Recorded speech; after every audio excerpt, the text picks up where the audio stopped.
What's going on, guys? This podcast is brought to you by Manscaped. And if you use my code RBP, you'll get 20% off your order plus free shipping. Guys, you can't beat the deal. Or if you click manscaped.com/RBP, it'll take you right to this page. It literally has everything. This beard shampoo and this brush and this balm I use every day. This is a beard oil. This is the balm and conditioner. I don't use those as much, even though they're great. But this brush, the beard oil, and the beard shampoo and this trimmer have been absolute lifesavers. Guys, $140, you take 20% off that, plus free shipping. Use my code RBP, or like I said, click the link, manscaped.com/RBP. Get the savings, guys, get the free shipping. And honestly, your beard will never look better. Thanks, guys.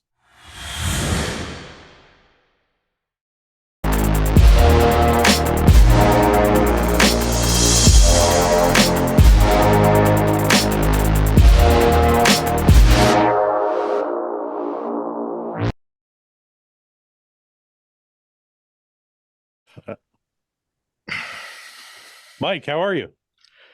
Good. Oh, which one? I was like, I wonder who's going to answer this. I was just trying to see who's going to field that one. Mr. Mike Israetel is with Bro Chat for the first time ever. I don't know if this might be too low brow for you, Mike. Good news. I had already scheduled a recovery day, and then you hit me up kind of last minute, which I was super excited about because this is fun. I'm ready. You ready? But since I already scheduled it out, I got unbelievably high on THC edibles, and I'm not. You're in the right place, man. Now. Dude, hell yeah. Okay, I legitimately, I didn't know how you guys felt about shit like that. Am I allowed to swear? Swearing's cool too. Okay, listen. It's called Bro Chat. Basically, this is locker room talk. Yeah. Are you serious? I can't say that shit on live Instagram. I get so baked on these episodes and like. Okay, wait. Let me just tell you this, Mr. I'll call you. Can I call you Izzy? You can call me. Absolutely. Okay. That's totally good. So our most shared clip of 2023 was one where Iain was as high as possible and just burst out laughing at like complete nonsense. I just died at Mike laughing a lesbian joke, and I fucking couldn't stop laughing. Sometimes you just can't recover when you're high. That's too funny. That's it. So we're I love it. We're very happy that you have partaked in some edibles. More drugs, the better around here. Good God. You have to have a drug problem if you're on the show. Yes. Well, I mean, to be honest, since we're all about honesty, I guess I'm also on Tren and VAR right now. You don't tell people that you're on like Masteron and Test because you're always on that. So I leave that out. The good stuff. You only care about the good stuff. Yeah. Why are you on Tren and VAR? Well, VAR is fine. Why are you on Tren right now? I'm on a quest to become more of a man, and I figure like doing shit that hurts your health and makes you miserable and it gives you marginal gains is like absolute manhood building shit. Yeah. Put some hair on your back, literally, in the case of fucking Tren. Okay, wait. Since we have a scientist on the program, I want to start. We have a lot of stuff to get into today. There's something I really want to get into first, though, because I'm such a bro and I'm always espousing bro stuff, but the funny thing I've realized over the 20 years of bodybuilding is a bro will say something. And when I say bro, for those watching, it's a bodybuilding meathead will say something. And a scientist will come out and say something that's completely contradictory. And that's why the term bro has become so popular, as in bodybuilders don't know what they're doing and they just kind of get lucky, or it's genetic, or it's drugs, or whatever. And somehow those bro things that work for us, that make us all huge, end up kind of playing out in science sometimes. So one of the things that somebody sent me today was Brad Schoenfeld, who I respect greatly, who I've had on the show before to do a podcast, just came out with a study. You know what? Maybe I should just put this up on the screen. That way you guys can all look at it with me. Fuck, I'm high and at school. This is like my fucking worst nightmare. I literally have nightmares about this. Fuck. This is perfect. No hard questions, Fouad. What the fuck? No. And I literally just finished grading for my actual professor class I teach just like yesterday. And I'm like, oh my God, I'm fucking back in school. Fuck. Okay, hit me. Let's do it. So I screenshotted this. So the anabolic response to protein ingestion during recovery from exercise has no upper limit and magnitude and duration in vivo in humans. And Brad goes on, and this is just for people in audio. Brad goes on to write in his caption. I'll just read the first paragraph. New study shows that consuming a 100-gram dose of milk protein after total body resistance training program had a greater anabolic effect than consuming 25-gram dose, and that the anabolic response to protein ingestion has no apparent upper limit in magnitude and duration in vivo in humans. This finding is contrary to the generally accepted belief that the utilization of amino acid tops out at 25 to 30 grams of protein per meal, with excess consumption resulting in oxidation of the extra amino acids. Well, I gotta ask, where the fuck, like, who came up with this 25 to 30 gram number? And like, how does this make any sense when you're talking about like people on PEDs and people that are bigger and that have like stress from training? Like, how do you just like all of a sudden be like, 30 grams? It's like, the fuck, 30 grams for dude, add stress from life to that shit. You know what I'm saying? Like, I'm going through shit with my girl. I need more fucking protein, God damn it. People just don't know about the shit I'm dealing with. He's on Trent and Bar, he needs way more protein. So Mike, or Izzy, can you touch on where the 30-gram number came from originally? Do you have any idea where that came from? The last time a Toronto native asked me to touch something in the gym context, I was actually at Pure Gym, and that was a really fun time. Yeah. No one? Anyone? No. It's so regular. You guys are like, yeah, dudes touch each other in the fucking locker room. So yeah, what? That's Canada. Sorry, Fouad, can you repeat your exact question? My exact question was, where did the 30-gram arbitrary number come from? Yes. That people you throw around all the time. There was one study specifically, and then a series of about 2 or 3 other studies that, due inherently to their design limitations, concluded, based on methods we now know are more limited than was assumed at the time, that the 25 to 30 gram thing is actually a thing. Basically, they tested essentially untrained people that weighed, I don't know, 75 kgs, 165. Yeah. Just regulars, dude, like mortals. And they were like, yeah, like these were not people regularly involved in resistance training. And they based a lot of this off like one-time leucine feeding, where they give you a tracer, they put shit in the food that makes it detectable through actually like scan. It's radiation, which is sweet. So you're kind of like the Hulk and shit. You can break shit. They're cool with it if you do that in a study. But then they just like say, okay, you build this much muscle from this dose, that dose of protein, even though we're talking about an untrained fucking kid. Right. He's not like, he didn't even have one workout sometimes that day. He just doesn't work out. Like, yeah, my fucking Harry Potter down the fucking street does not need any more than 25 to 30 grams of fucking protein, 100%. It's not even getting into using PEDs then at that point. Oh my God. Well, yeah. So, which is its own complicated story. Right. But then it's like, you're talking about people that like have more, like Mike Van Wyck over here has more muscle on his fucking arm than Harry Potter does on his whole fucking body. Yeah. And he has like, you know, at least another arm and 2 legs, as far as I can tell. Like, that shit's probably going to add up. You don't, in biological sciences, you don't typically look at elephants and you're like, I assume that they roughly need the same amount of protein as us, but they're way bigger. Like, ow, protein doesn't scale. Like, oh, it's interesting. Almost every other nutrient scales. Like when Brian Shaw eats, you don't expect him to do like your girlfriend's macros at dinner. That would be fucking insane. Right, and then we expect like pro bodybuilders to eat 25 grams of protein at a time from a methodology that was not supposed to conclusively actually conclude that. The problem is people take whatever the fuck they want out of science and like meh on the rest, and then they just use it to parrot the same bullshit they always fucking parrot. People get into little bullshit camps and they just misinterpret science at will. There are some people trying to fucking bring some clarity to the shit, but there are other people that are just gonna fucking pick shit out from studies. And I think the people that most liked the 25 to 30 gram figure, there's like a fraction of like the do you even train natty nerd community, like hashtag macros. Like, most of those people are dope as fuck, but some of them are just fucking nerd annoying people that like really hate juiced up people or people that actually get results, because people all have fucking shit genetics and they want to just like Reddit and rub the bodybuilder's face and like, see, like you see a bodybuilder eating 50 grams and they're like, clearly you don't know the literature. I had a professor make fun of bodybuilders like as a fucking quote unquote ethnic group in my class when I was at Michigan as a student. He was just like shitting on us, and you know, I didn't stand up and try to kick his ass, but in retrospect I sure would have. Now I'd be like, what the fuck? No, but so okay, 2 questions. First, how many of these studies, and I know you can't give me a quantitative number, but like if you had a kind of a lay of the land, how many of these studies that people have taken as gospel are kind of disingenuous in this way, where it was like one study, or it's not really with trained individuals or anything like that.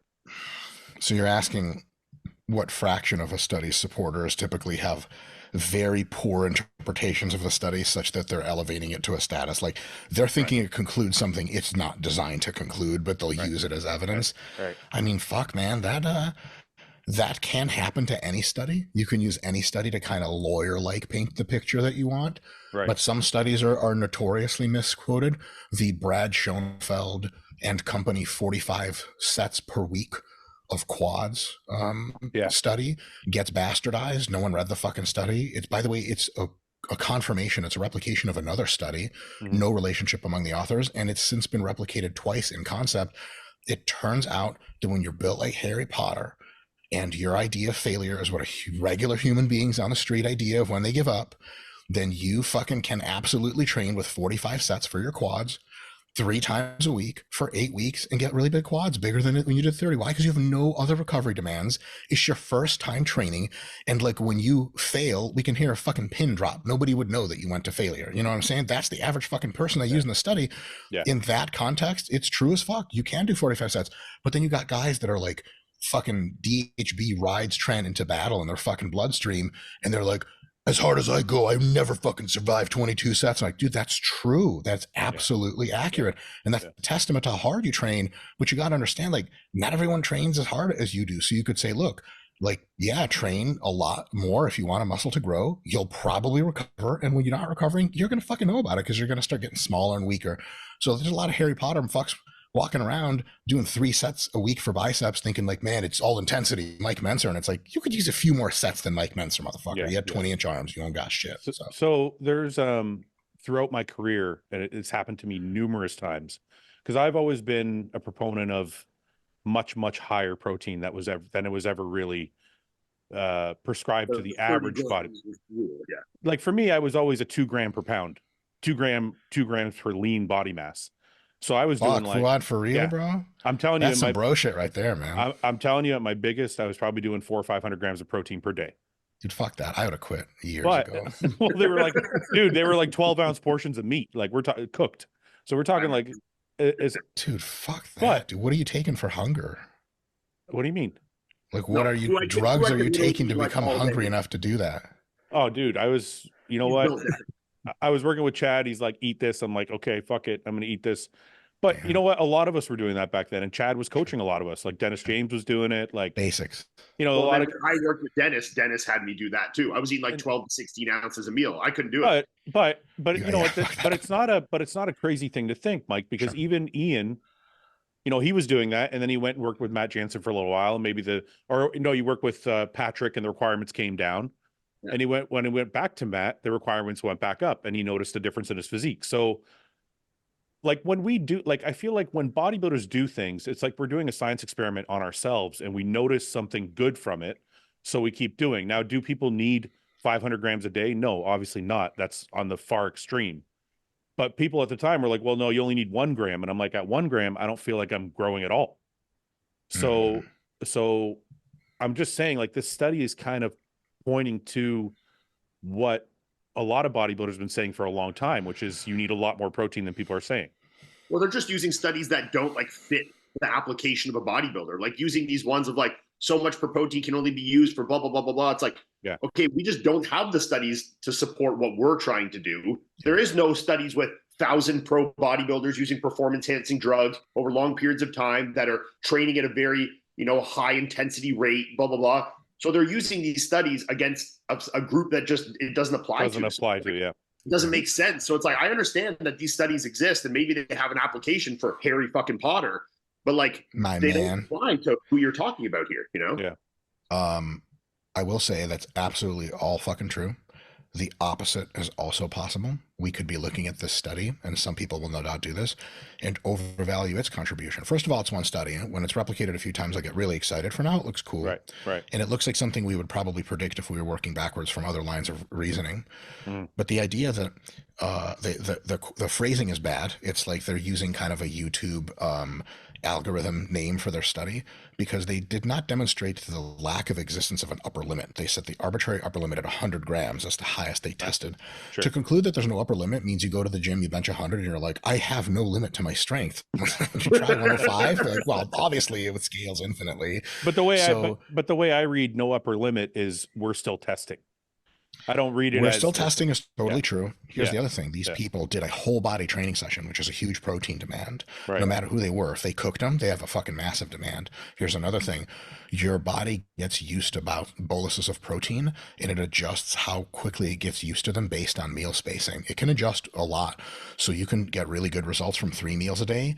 Probably get your best anywhere from 4 to 7. Anything north of 7 is probably needlessly spaced out unless it fits your schedule better. Yeah. But if you consume 100 grams of protein in the next several hours, you're going to grow muscle that entire fucking time, and almost all that protein's going to good use. And it's also milk protein. So milk protein is mostly casein, and that means it's slow digesting. Do we believe that over 7 hours of muscular anabolism, your shit can use 100 fucking grams for, yeah, fuck yeah. But that's the same thing as saying like 50 grams a meal. Do I believe people can process protein at 50 grams a meal when they're relatively small people doing a whole body workout? Yeah, fuck yeah. But like, I wouldn't say much more is probably theoretically based, because we have another more clear line of evidence for protein. It's tons of studies where people ate a bunch of different kinds of proteins. They were assigned amounts. Sometimes it's what they self-reported, all that stuff combined. In the gram per pound literature, that scaling, we have a very good idea of what maximizes muscle protein. We don't have good evidence on gear using bodybuilders. That's an open question, but we know a lot about, for everyone else, how much protein is almost certainly per day the best dose, because there's a refractory period there. You crush a bunch of muscle growth with 100. The next time you eat 10 grams of protein, normally it would have grown some muscle. It doesn't do shit. So your shit is reset for a while. It's grown as much muscle as it will for a bit. Then it gets started later. So it's like you can eat 2 meals a day, you can eat 4, you get roughly the same growth. But it looks like, oh my God, if I just double my protein, I'm off. Like, nah, your body gets used to that shit. So what is the number with all of the other studies that are done? What is the average amount per day for bodybuilders? Do you have that number? Yeah, totally. Absolutely. So generally for most phases, if you're comfortable with a real simple number, 1 gram of protein per pound of body weight per day is, if I had to defend it as an exercise and sports scientist looking purely objectively at the literature, I would have to do some real buttering up, because most of the studies say it's almost golden for everyone to do significantly less than that, like 20% less even. But at a gram per pound, you can spin the narrative of it's for sure covering almost every physiological use case ever demonstrated.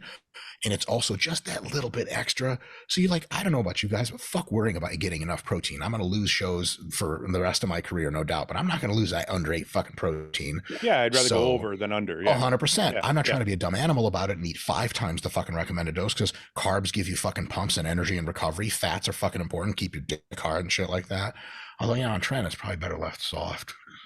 Bad to say. Can I interrupt you for a second? Sorry. No, please, by all means. What the fuck am I even saying? I'm like, on that note, we'll just pause for a sec. So now that's all going to change dramatically based on PD use, growth hormone, those kind of things too. The answer to that is maybe, Fouad. The answer to that is maybe, because there's a way in which it can change to one direction and a way it changes to the other direction. Well, the reason I'm saying that is, and I know scientists hate anecdotal evidence, but no, they don't. They just understand its context. Like, it's good for what it is, but it's like your friend told you his dick is 8 inches. Like, I need to see it, man. I need to see all my guys' friends' dicks. So just to make sure, fellas, no liars here. Well, I don't know why I touched the mic when I said that, but I guess it's like, just reflex at this point. The reason I'm going there is I've just noticed a big difference in clients that I've coached or myself from 1 gram to 1.5.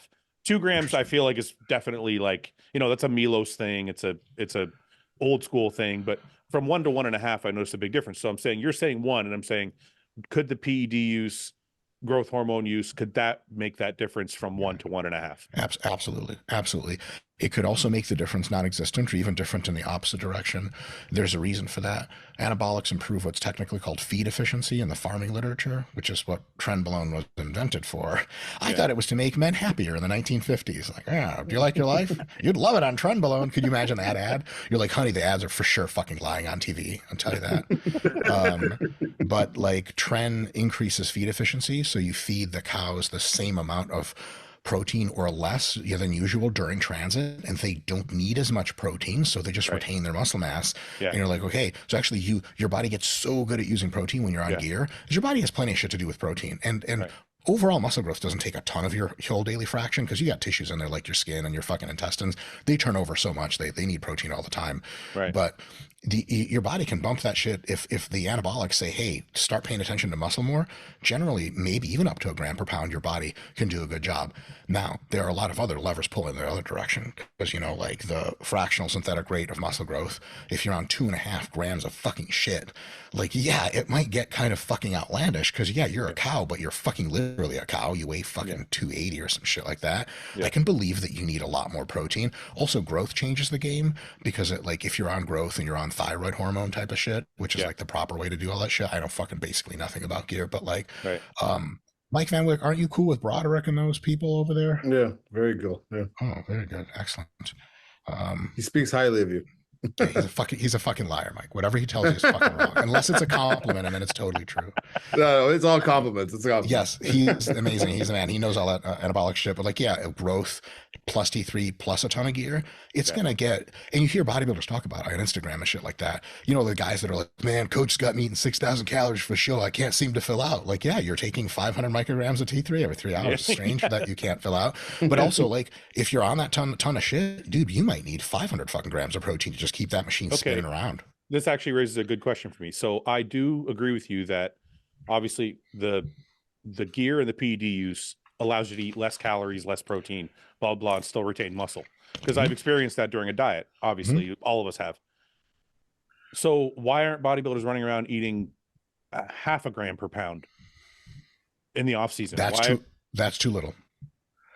Okay. That's below. So that's like 0.75. That would be the start of a serious conversation about optimizing for protein. Anything below that, so are you saying you can get away with sometimes? Yeah. So are you saying that it would be your recommendation, if you were going to make one, that bodybuilders on the highest level that are 250 pounds, 300 pounds in the off season, these guys can get away with 1 gram per pound as long as other calorie demands are fluctuating, like their carbs and fats are fluctuating, depending on off season or diet or pre-contest? I would love to increase absolutely, a statement's great. I would love to increase the utility of a statement by adding an addendum. Okay. And that addendum is, you can start there if you just don't know any better and don't have an access to an experienced coach, because the experienced coach, just listen to what he's like. He's gotten guys in shape before. Just take that shit. Yeah. Start at those numbers and then play with them, work up, work down, see how it works. Yeah. But when you're playing experiment. So when I was coaching clients, I usually didn't play with that protein number. I would find a number that I felt suited that, because you had a job to do to deliver them high level of service. When you're working with yourself, you can fucking experiment. I'm doing a test peak in 2 days. I'm peaking for a fucking, I would for a show, but for a photo shoot. It's OnlyFans shit. I don't like to talk about it because it's my private side or whatever. I don't share that shit. Is it just your feet? Are you doing just your feet, or is it your whole body? Right. Oh, no. Well, it's different tiered categories, Fouad. Different sites for different ones. So $5.99 just your feet. 100% only feet. It's a whole different website. Yeah. Okay. Yeah. That'd be sweet to be like, you just said private and then OnlyFans in the same sentence. It's different. When you have to pay, it's different. All right. I don't want to get too far into this report, but I do want to ask you, one of the things I took from the report also said that this was post-training. So me and you did a podcast earlier this year where we dispelled a lot of myths. So I want to kind of touch on that really quickly. Is there an anabolic window? Because I do know that I've read numerous times that protein synthesis is higher after training. So is an anabolic window real or not real? Yeah. So there are 2 types of anabolic window, to make this a little technical real quick. There's the window, if it's like a net protein balance window, because there's catabolism going on right after you train. Right. And it's probably in your best interest to mute that. Probably, not for sure. Right. And then there's anabolism that starts to rise during the end of your training and starts to really get going and actually peak several hours after your training and then takes several days to come down. And that's very roughly proxied in some cases by like how you get sore and then healed, or how you like, you know, you get tired, like you do your biceps, you don't get sore, but you're like, ah, fuck, they're fucked up. And then 2 days later, they like feel like kind of bigger again and fuller and stronger. Like that's roughly proxying in many cases the actual muscle protein synthesis. So it's really the bodybuilding style of eating 5 meals a day, roughly spread with protein. That's feeding that good God, that actual fractional synthetic rate curve of elevated protein synthesis. It's feeding it exactly how it's supposed to be fed consistently over time. Is that curve higher because there's the anti-catabolism side after workout? Yeah, probably. So some more protein there is good. But generally, it's kind of accepted, not doctrine, but like assumption currently in modern exercise science that eating evenly spaced high protein meals, at least 3 to 4 of them throughout the day, is like that's how you fucking grow muscle, because muscle growth is a multi-day process. The curves rise over hours, fall over hours, sometimes days. So is there any truth to saying that protein synthesis is higher post-workout? I know you're trying to blunt catabolism, but correct. So it depends on how you measure protein synthesis, but yeah, you can get a higher number that way. Absolutely. Are all of the proteins that are synthesized contractile proteins? No, some of them might be just a really rapid rehealing of the damaged tissue that's occurred and stuff like that, because that's some of the catabolism occurs from that, depleted substrates, blah, blah, blah. But generally, yeah, it's going to be probably slightly elevated, but probably not super meaningfully so in most cases. So the assumption that, because also some of the machinery of protein, like actually getting that protein going and building muscle, it takes a fucking couple hours to really get rolling after the workout. And so it's like a factory, big ass factory opened up. Like you got to wake up the fucking drunk union guy and tell him what the fuck, he peed himself. It's really like, can he still operate the forklift? I don't know. You just eat your 4 or 5 meals a day, and you know, like the kids that are like bringing their shake to gym, and they're like, the second I'm done training, I gotta fucking get that shit in me. If you just eat your 5 meals a day and like not sweat it, it's fucking fine. It's almost all the effect right there. Yeah. So are you okay? I never worried about that shit, especially later. But can we at least say, obviously it's important to get a meal right after you train, but it's not. What's right after though? 5 minutes, 1 hour? No, I mean, no. For me, I was always like, I'm gonna drive home and I'm gonna have a shake, or I would have a shake at the gym and then, because I brought it with me, and then I would eat a meal when I got home half an hour later or something like that. I think that's the point, is that like if you were just to eat like all your meals in the day, even if it was 2 hours after training, I don't think it matters that much. But I think you want to blunt catabolism right after training, right? You don't want to leave that. You don't want to, like, I'm asking, I'm not saying. Yes, I agree completely. So like Iain, like you are, if I had to assign a grade as a professor, like fucking Dr. Mike here, I'd say you're 95% correct. Like it's AA plus. The only thing I would say, my own bullshit 2 cents, is I do think that the timing can matter with promotion of anti-catabolism and the promotion of overall anabolic and recovery drive mechanisms. Like you don't really relax after the gym until you got a fucking meal in you, and then you fucking relax. You know what I'm saying? Finally, your dick gets hard for the first time of the day. You fellas know what I'm saying? Yeah. And then, just kidding, maybe not. Like an erection. I must have had one of those. So at least one. So my kind of my philosophy has always been the most 2 important meals are first meal of the day, post-workout meal. Those are my, as far as like when it comes to building muscle. Is that a thing, or is that a bro thing? I think you have a very good argument for the post-workout meal being the most important. Right. For the similar reasons we just discussed. The first meal of the day probably has no super special significance for bodybuilding. I would say the last meal of the day might have more significance.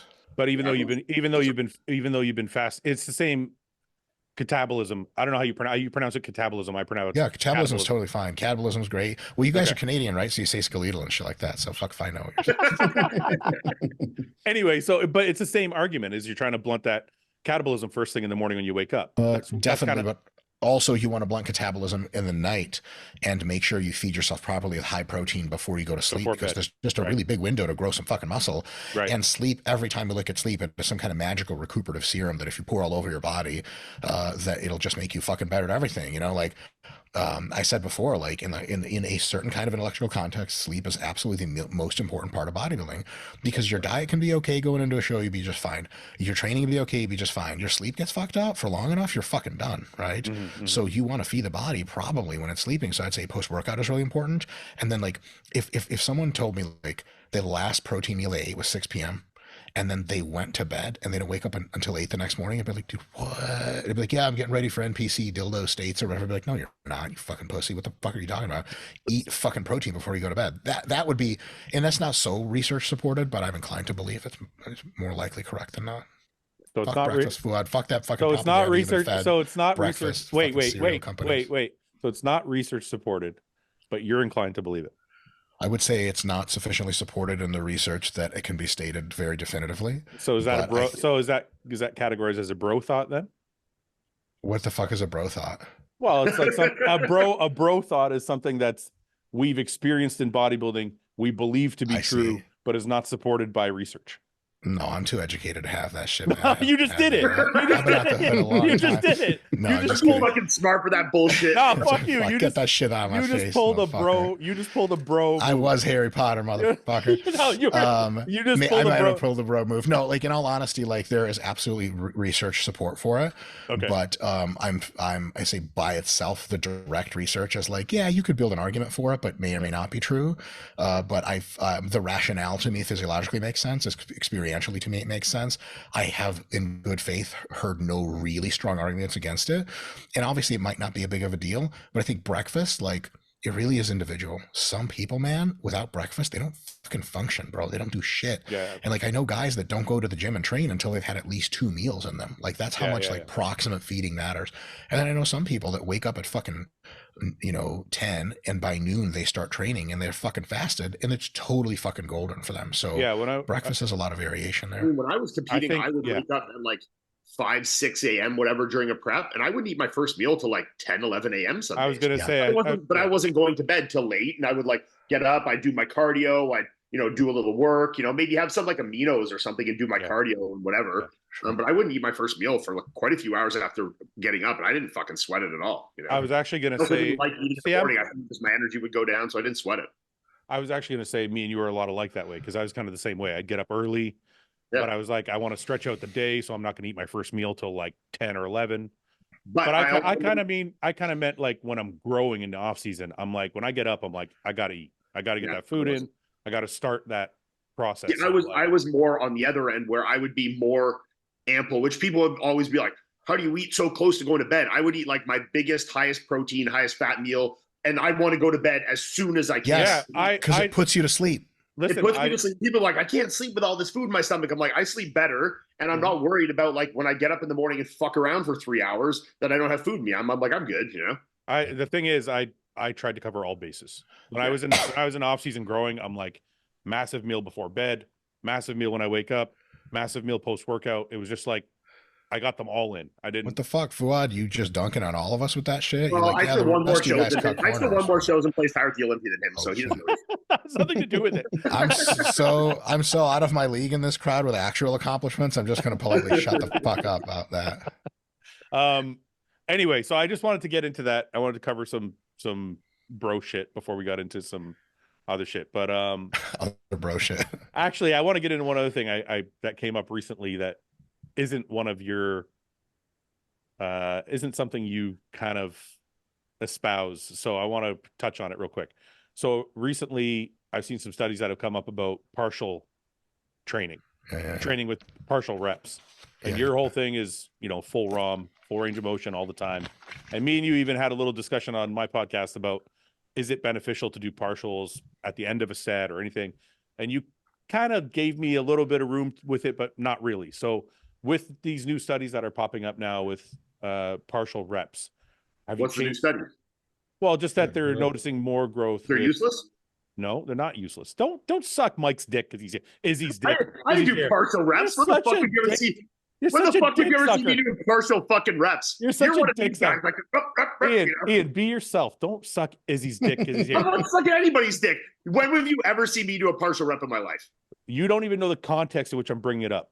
Yeah, the context, let's hear. The context in which it came up when me and Izzy were on our podcast together was I said, is there room for partials after failure? So if you've done 10 reps and you want to do, like, one of the things John used to promote was partial reps at the end of a set. So if you're doing like lying leg curls and you've done your 10 reps, you can't do any more, instead of just dropping it, do 3 or 4 half Now, why 3/4 would you be reps. more inclined to do a drop set or a rest pause set instead of little partial reps? You know, You might, if that's part of your lower the program. weight and still do it full range of motion. You might do that, but you might not. It depends on what you're doing for that, your program that day.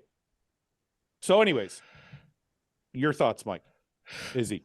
Ian is asking all the right questions, because most of the people that still promote partials promote them because they're egotistical fucking idiots. I knew and you were they just want to lift the fucking big dumbbells, bro. Just give me the fucking 180s on the incline. Let a You're boy not lifting eat. any I'm trying bigger, to eat. You're not lifting any bigger dumbbells. It's the same fucking dumbbell. You're just extending the set. I'm not saying go bench 405 for quarter reps. I'm saying if but you're that's fun, right? No, it's not. I'm saying if you've done, like as a past failure intensifier. Look, this is a normal thing all bodybuilders do. They call them cheat reps, they call them partials, whatever you want to call them, to extend a set. Sure. So all I'm saying is this, now that there's been some new studies come out that say partial reps in a lengthened muscle can promote growth, is that something now you are looking into at all, or you're still like, fuck it, no partial reps ever at all? Dude, no offense, but do I look like a fucking sellout to you, bro? Until I fucking die, this full ram shit. I'm about to get a full ram tattoo, like over both my eyes. Yeah, I close one, it's full, the other's across your ram. forehead. Yeah. Right. On a serious note, the literature is accumulating. This is quite good for a specific type of partial, a partial at the deep stretch, right, which seems to promote a little bit more muscle growth than even for some studies, just normal training with a full range of motion. But the worst kind of training that we found through this is top end partials, real short bullshit at the top when you're not getting a stretch. Mid range partials are also like whatever. Full ROM typically beats both of those typically. And then but it seems like there's a cool advantage, at least in the temporary several months that we've studied it. Each study is only that long. This is a very awesome growth strategy. So what I've been doing is experimenting and seeing if partial reps can really help with improving my own stimulus to fatigue ratio as I proxy it in my own training. Like, is it getting me better pumps? Is it getting me more fucked up? Is it getting me more sore? Is it systemically harder? Does it fuck up my back more? Is the fucking cardio limiting more? Like, how does it do with the exercises? Is it better or worse for my joints? And for some exercises like fucking belt squats, oh my fucking God, I only go 2/3 of the way up unless I'm resting for my rep set, and then I'll lock out and wait. It's a fucking baller, dude. But on other shit, it's like, man, full ROM seems to still hit me better. So it's definitely an effective strategy I would encourage people to employ. But remember, the money is made at that deep fucking painful stretch where your bitch ass doesn't want to be, because you're going to have to use light weights for the shit or go for high reps first. And most people, sorry, real quick, while I'm on the fucking stupid rat, a lot of fucking assholes are jumping on this motherfucker, and they're like, hey man, the fucking old school guys had it right, brother. And they fucking point to bodybuilders that are doing mid-range bullshit fucking reps. Shut the fuck up. Lengthen partial is some shit you see rarely. Guys do it. No, but wait a minute.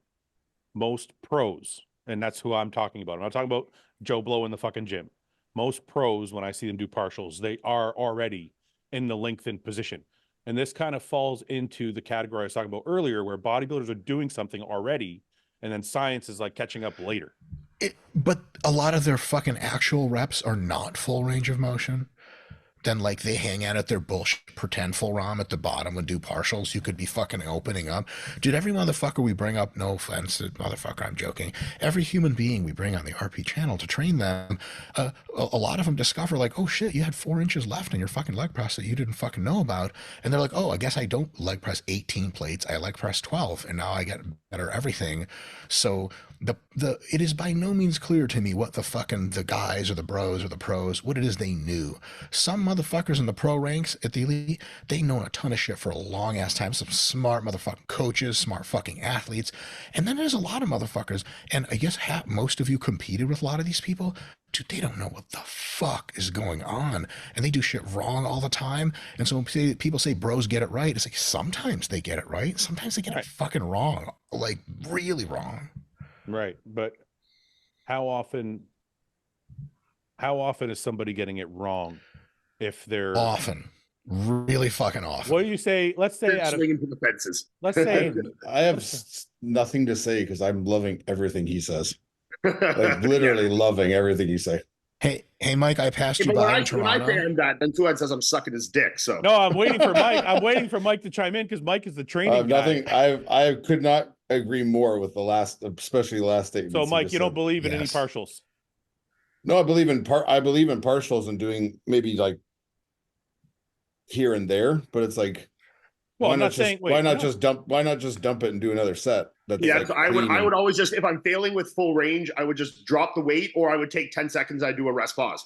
I just like squeeze. I take 5 seconds. I get one more full rep. Take another 5 seconds. Get one more full rep. Yeah, but it's until I do a agree full more rep. with the statement of saying that most guys don't understand their full range of motion, because that's Yeah, of course. that's 99% of the case. Yeah. Like they don't have Absolutely. any comprehension of what the bottom range Well, is at all. especially in the example used of leg press was probably one of the most like pertinent ones too, because like how many guys we see their fucking leg press is like 50% depth on a good day, you know, Sure. like maybe not in a barbell curl, but like when So we're so are you guys saying that to do a leg press properly, your knees have to touch your shoulders? well, not your shoulders, but you want to get deep, yeah. No, I would Your think leg more press? about concentrating on driving hip pressure down and lifting knees to allow the weight to like drop onto you, and using your back pad as actually a place that gathers tension and pushes off, as opposed to you guys hunching down and fucking pushing a weight, right? Unless it's the fucking leg press Olympics and somebody's getting fucking wet in the corner from 18 plates on a fucking machine, then hey, hell yeah, fellas, fuck the gym. You know what I'm saying, girl? You want to see me lift 20 plates? It's free. But yeah, a lot of people, Fouad, I can answer that question relatively objectively. When you've hit all of the landmarks of actually trying to go full depth, play with your foot position, get yourself some fucking weightlifting shoes. You know, I made this thing since the fucking 1920s called the weightlifting shoe, and it's fucking unbelievable. It's got a built-in heel, and when you use it on leg press shit, automatically everything fucking feels better. Here's another one. Put your feet down and low on the platform. Most guys leg press wrong because they just want to lift a lot. And if you teach them how to do it right, they're like, I don't leg press 405. And it's like, yeah, you do, pussy. And it's okay. We'll get your legs bigger. I think we need to talk about, I think we need to clarify who we're talking about. When you say most guys, oh, wait a minute. When you, Mike, when you say most guys, you're talking about a lot of guys in the gym, just regular guys. What I'm most talking pro bodybuilders. So most pro bodybuilders that you see aren't putting their feet low on a leg press, because that's not what I see. Correct. Yeah, absolutely. Or they're putting them. Say, when you go on Instagram and you see a lot of pros doing leg press, that they're doing it with good depth and that they're doing it with good foot position. Their feet are generally too high, too wide, and their actual knee flexion is so minimal sometimes. That's not what I see. Like, look, is there guys when I see James doing leg press, when I see look, is there guys that Brett doing leg press, when I see Justin doing like I can. But you also just named 3 of the guys that are like known for being like very elite, good form trainers. That's not the average. Okay, is there guys with bad form? Sure, I'm not saying there isn't. What I'm trying to, what the conversation started as, is there a place for partial reps? Because there are studies now showing that partial reps in a lengthened muscle is good for growth. And I'm saying this is something John was saying 10 years ago. He was correct. So, and this is something we did. This is something we would do. We literally do leg curls, and he would have me finish my set of lying leg curls and then go through the stretched half of the rep, and it works. And I'm like, and all I'm saying is, and this is a conversation me and Mike had earlier on my podcast, is there's no place for partials, and I don't agree with that. There is a place for partials. No, there's definitely a place for partials, but it has to be slightly well articulated. It has to make some sense, even in theory. Of course. Most guys don't have a really good story. Like Mike had the response of like, why don't you put the weight down, rest, and do more reps later in another set? Like most guys cannot cogently respond to that. They would have no compelling reason to say that's not a good idea. It'd be like, well, I kind of want to fucking swivel my body around more, like fucking like someone's fucking me, and then like, great, it'll get my biceps more. Fuck that. But listen, what I said earlier, people in the bro community, bodybuilding pro community, whatever you call it, there's real smart motherfuckers that know shit. There's real dumbass motherfuckers that do wrong shit all the time and talk about it a lot. John Meadows was a fucking good egg, man. He fucking knew some shit. But bro, if everyone in the pro community trained like John Meadows, oh my God, it would be a 10th the fucking clown circus show that it fucking can be.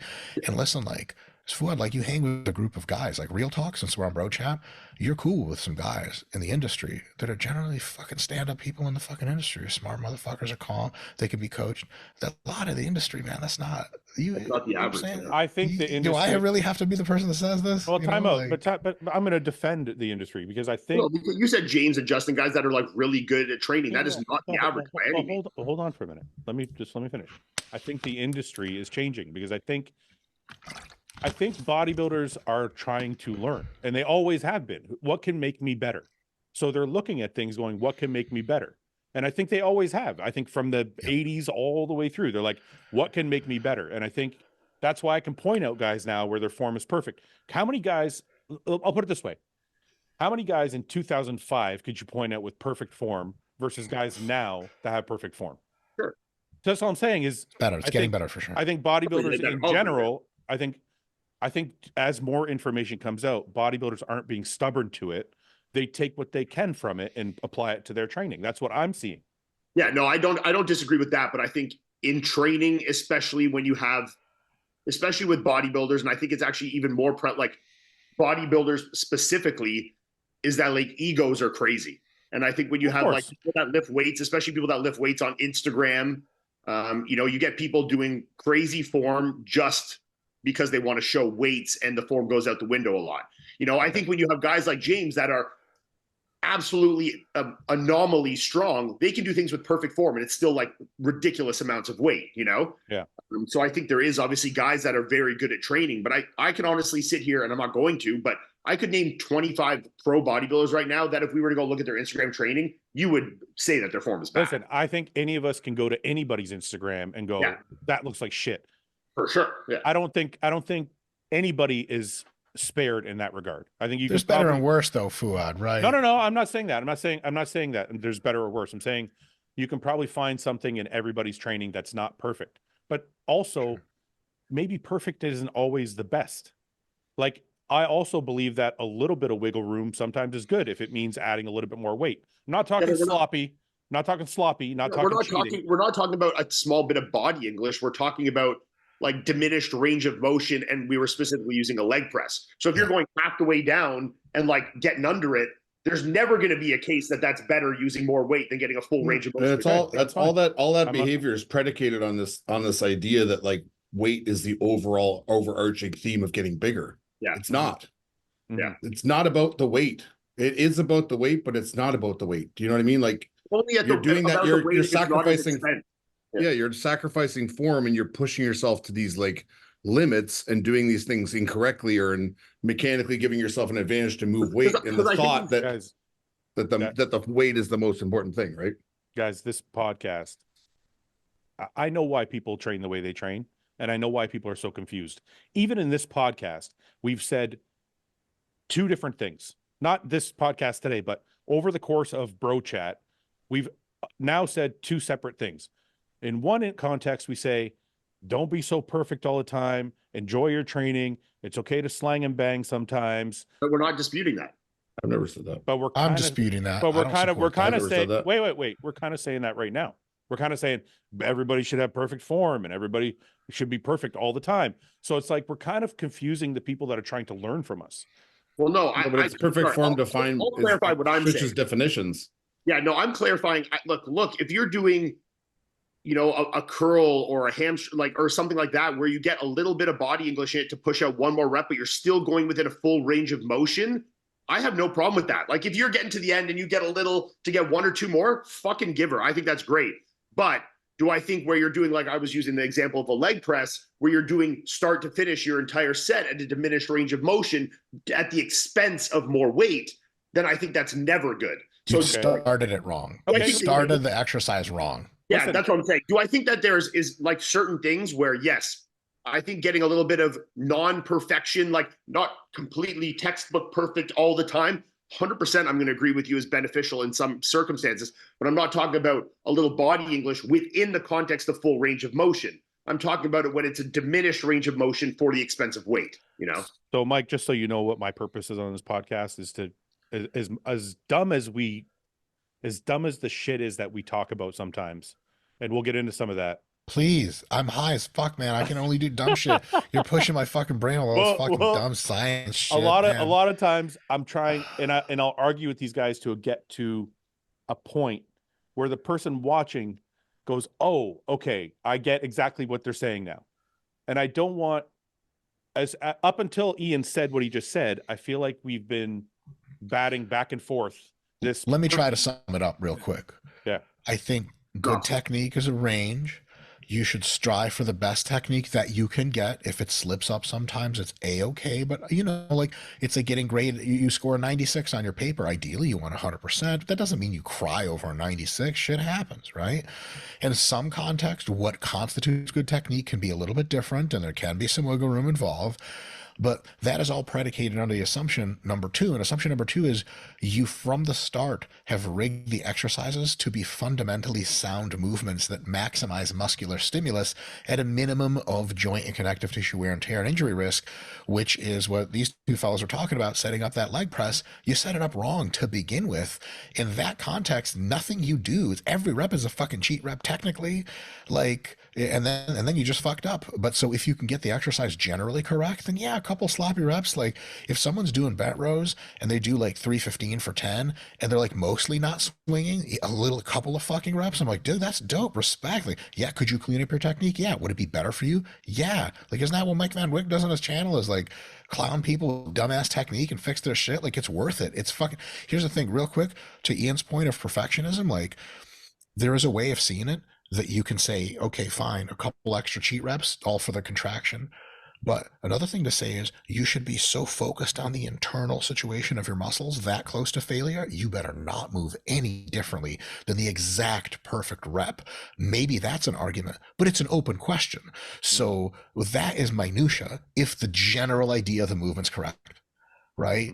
Like, yeah, it's all predicated that the idea of the movement's correct from the first rep. From the first rep. And then it's minutia, and then just train how you like, make sure not to do anything stupid, and try to have better technique. So let's just clarify quick. You're not disagreeing that limited range of motion is better from the outset. You're saying that maybe in a set, like in a failure setting, to do some partial repetitions in the stretch range can be beneficial, but you're not ever saying that doing leg press at 50% depth is going to be better than deeper depth. I'm never arguing for bad form. All I'm saying is I figured you weren't. I didn't think you were. No, the argument solely from me is coming into play is there is a place for partial reps that is very valuable.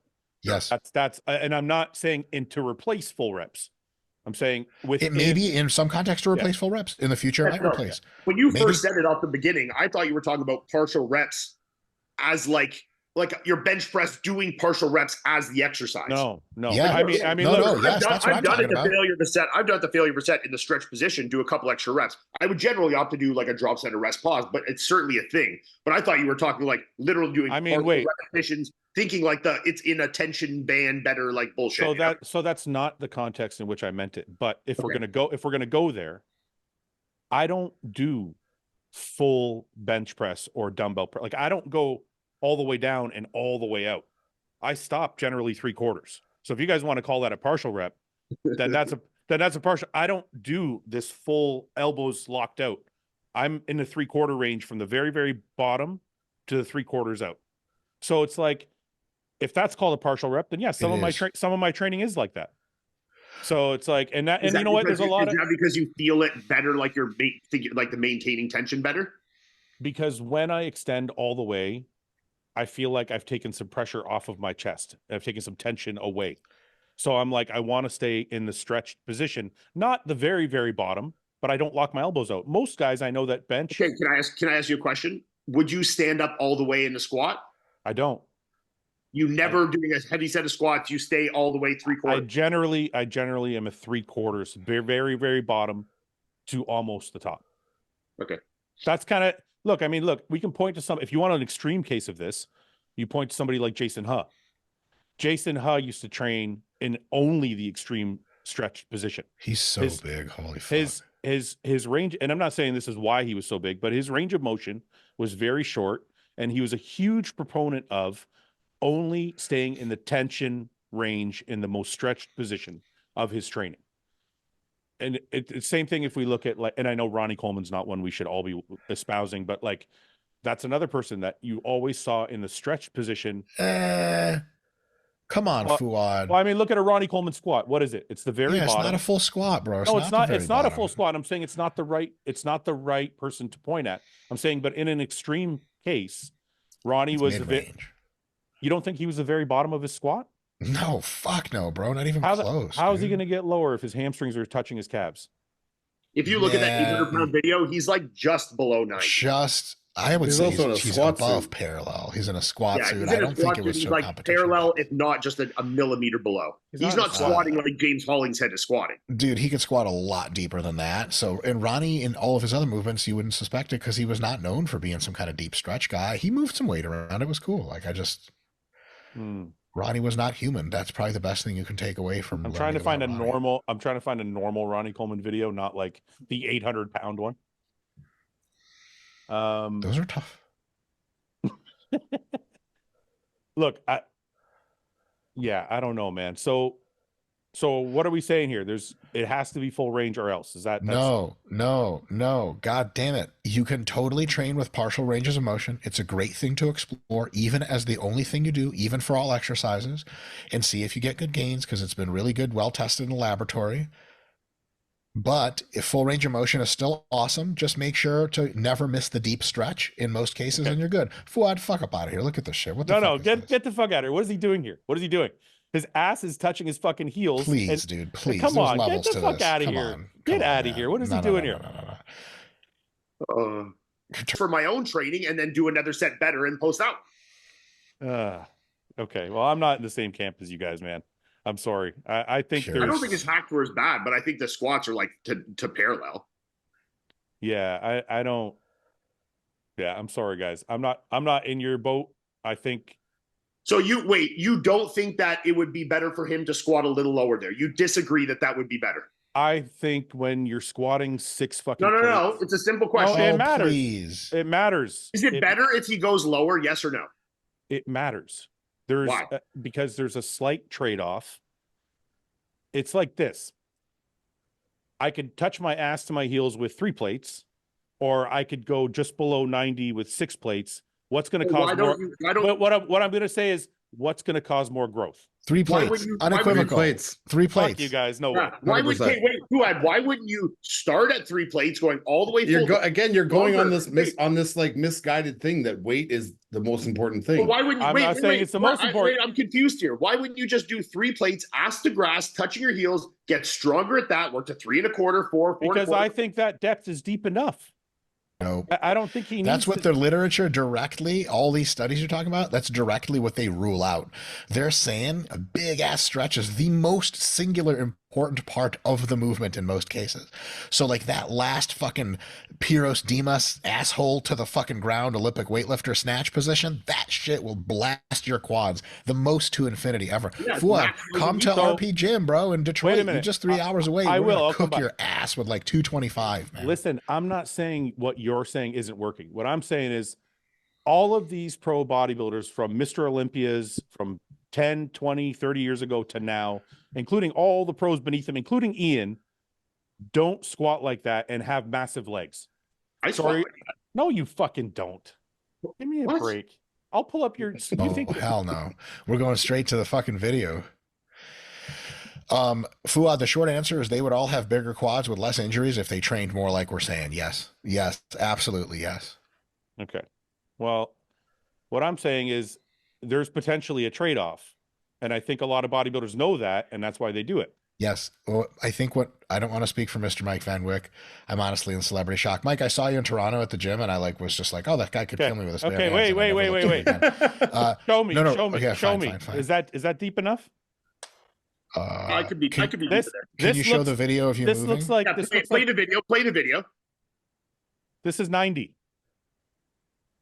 This is 90. I could go deeper there. You're right, for sure. I agree. This is deeper than Ronnie, I'll tell you that. No, it's not. He's going 90 degrees. You guys, it's like everybody's a perfect form fucking nut right now. And I'm like, it's fine if you want to espouse perfect form. It's fine if this literature says it does more. All I'm saying is all of the pros out there with the biggest fucking legs are not going deeper than that. And that's going to be less true over time as time goes on, because it'll catch on because it fucking works better.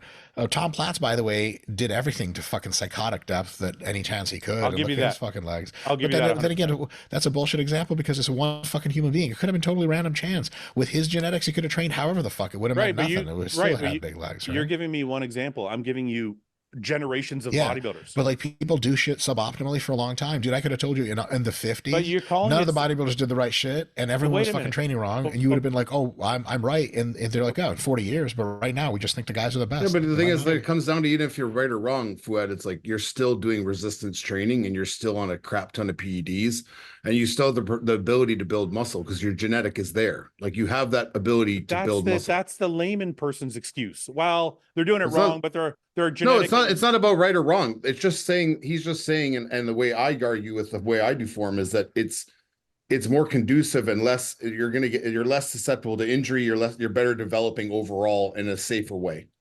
So yes, you can do that shit and you can bounce up and down and you can move all that weight and you may never get hurt, you may never fucking do anything. But it's not going to work for everybody. But if everyone wants to fit into a category that we know is the safest and most effective, we'd want to get them shifting towards that full range of motion thing than this like turkey jerky. This isn't herky jerky. Like it's such an extreme. Iain, don't show me one video you found. Like it's like I'm literally looking Check this up. I'm literally looking at you fucking squatting. Like I'm watching a video right here. It's a bad angle. Let's look at this other video. This is a crazy thing. Is Iain? I'll tell you. To me, these are awesome squats. They're awesome squats. No one's saying they're not awesome, but like, could they be a little deeper? Yeah.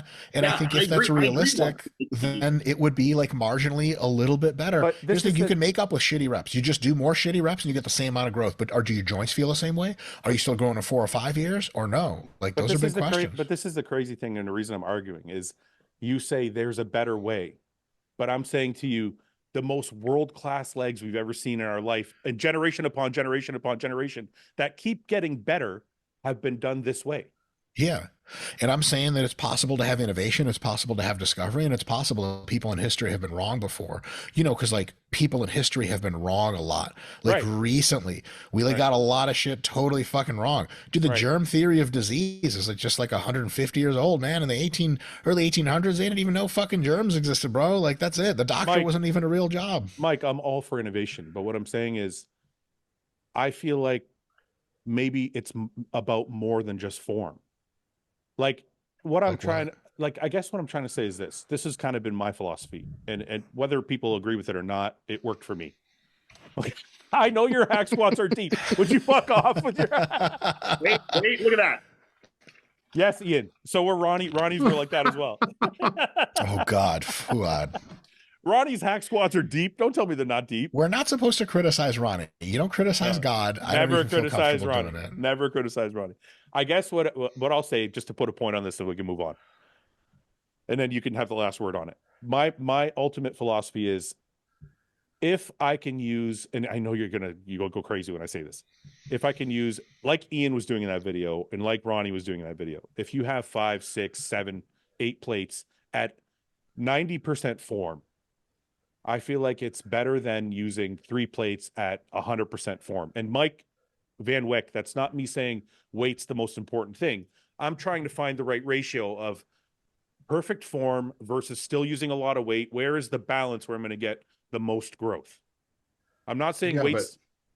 But the argument can be made that the 3 plates where you're recruiting the most and doing whatever will eventually grow to that 8 plates. Let's say, okay, hypothetically, we're going to get to the same weight. Sure. But we're getting there on a more defined path and we're making consistent gains and we are getting bigger and better quads over that time. With lower weight, so it's safe for the whole time. Yeah. And so like the weight might creep up to 4 plates, might creep up to 4 1/4 with that same 3 plate like form. And so that would be argumentatively, I would think would be a better solution than, oh, I have the ability to do this, but I'm going to do that at lesser efficiency. No. What I would say is theoretically, you're 1000% right. But I just don't see it. Most people I see with this, like, because you're battling the biggest ego like center in the world. Like bodybuilders are ego based and visually based. So I want to see this weight on the bar. I want to know that I moved it. I think my muscles will expand when I do so and make me huge. These are not Nobel Prize What? recipients, fellas. I just think the goal should always be to have as good depth and as good form as possible. Like, look, I agree in that watching that set, I could probably get a little deeper there, and I would agree on that. You know, but do you think your legs would have been better?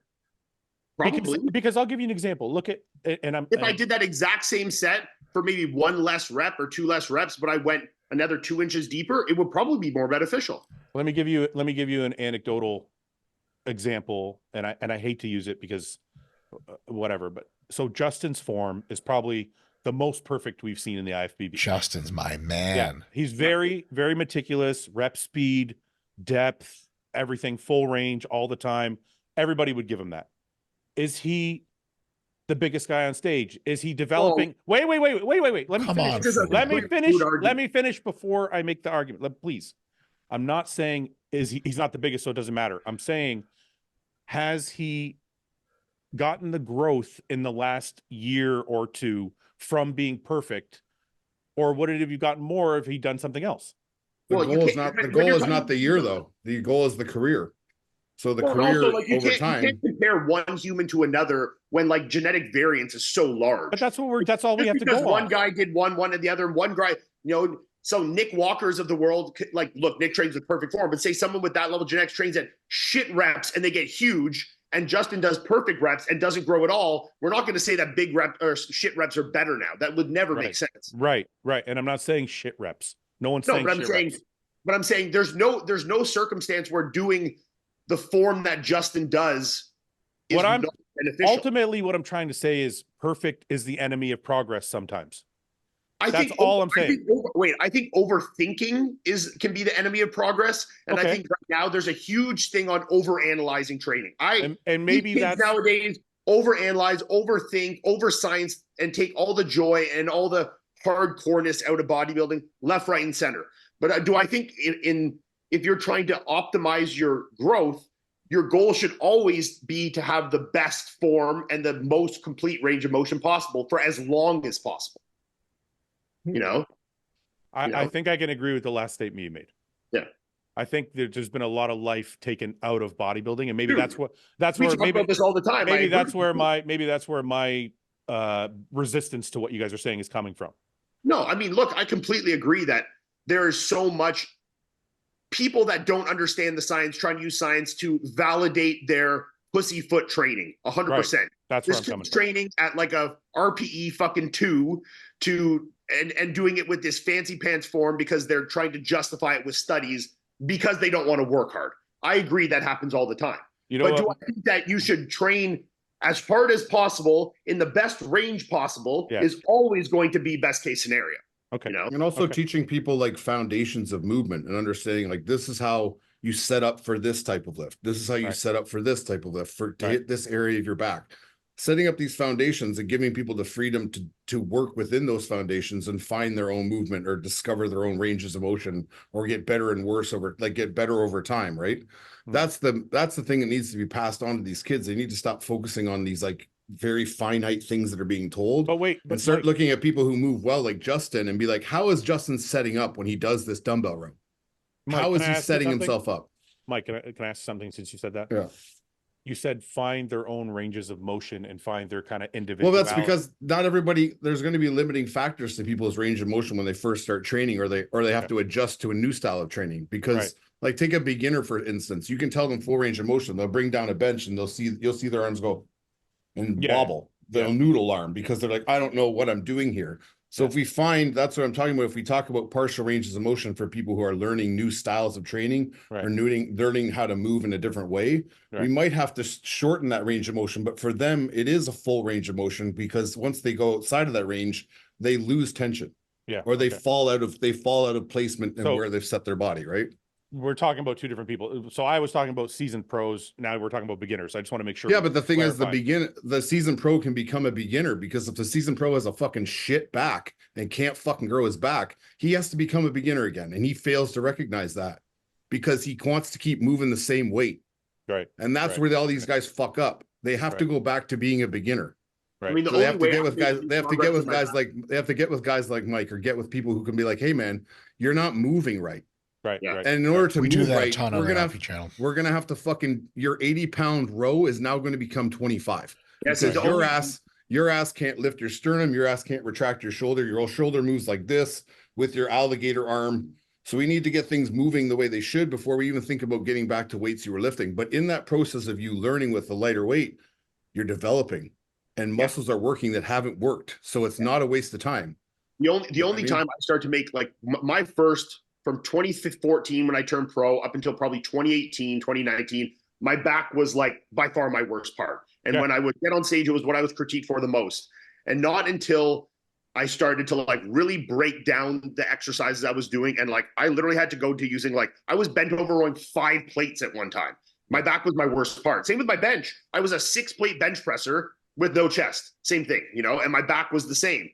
And once I got better with my exercise selection, better with my range of motion and like feeling of those, and then built back up in the weights to, yes, once again, rowing 4 plates, 5 plates, but using my back properly. That's the only time then from 2018 to 2022 when I actually made any progress in my back. And it wasn't that I wasn't trying to sacrifice weight to be uber perfect. I just did it to get, like Mike said, be a beginner again, get the foundational movements perfect, and then try to build back up in progressive overload again. Izzy, this is all your fault. This podcast is never this serious. This is all your fault. Yo, fuck serious. I don't even know what's going on anymore, man. Let's get to the bullshit. Okay. I was promised a bullshit podcast. Okay, I'm gonna give you one. We're gonna give you some bro chat specials. Okay. Question. When you shower, how often do you change the towel that you dry yourself off with? Oh, I got an easy out. Your boy's married, so my wife takes care of shit like that. Okay, but how often does she change it then? I mean, like once a week. Yeah. So you get like 7, 8, 9 showers with the one towel. I don't know what she does with her shit. The female shit is mysterious. What she does in the bathroom, it's like a F1 car getting adjusted. Like, I don't know how that works. Yeah. But for me, like real talk, I've been married for quite some time, and my wife has raised my standards of self-care so that she doesn't find me disgusting.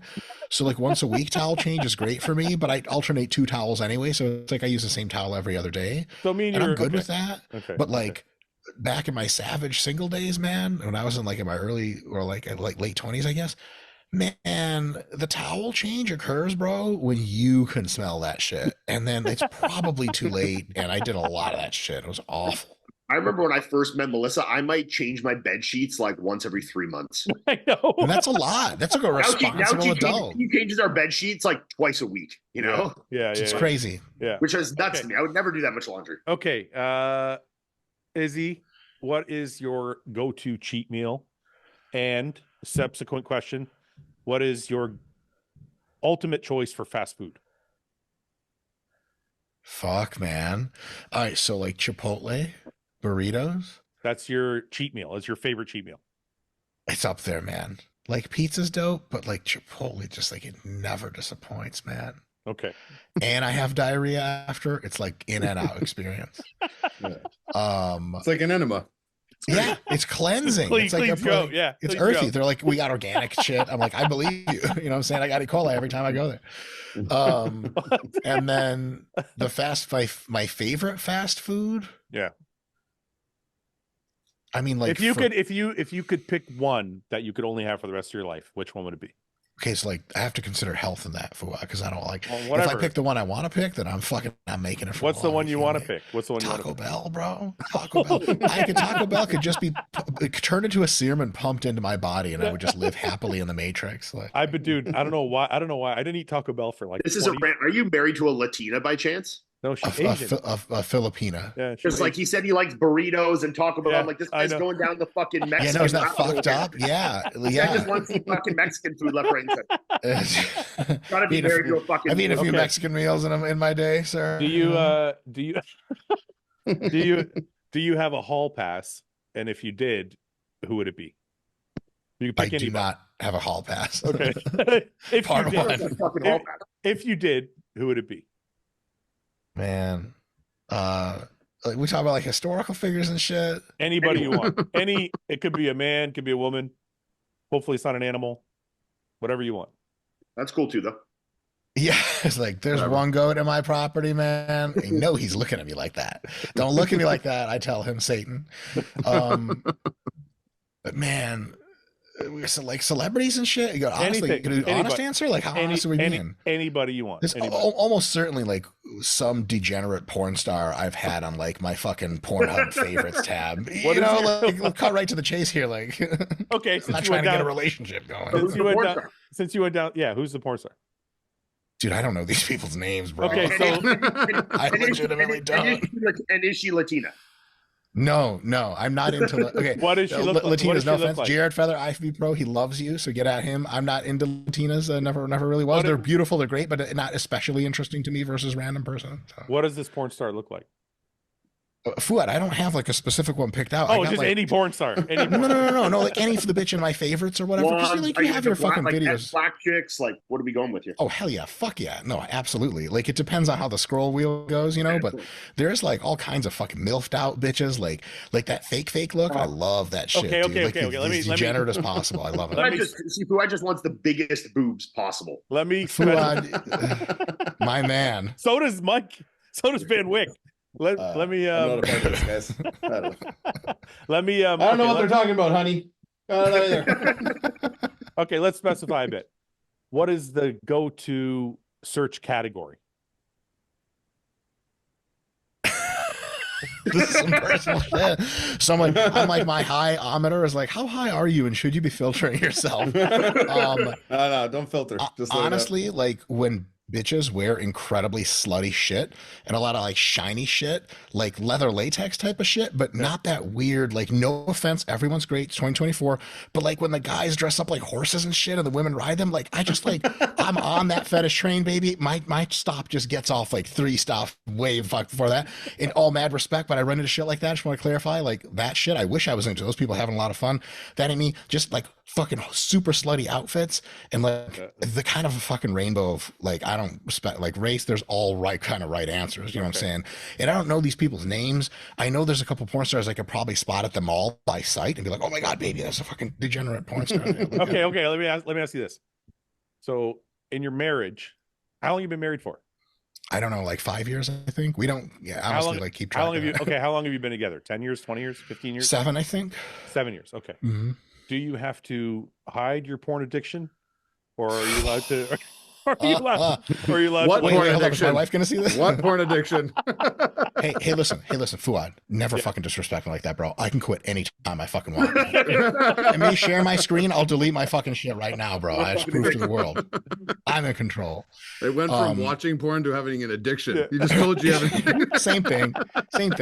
Like typical Huberman Can't podcast, stop you know, yourself. like you're like, that's it. You're a fucking porn addict.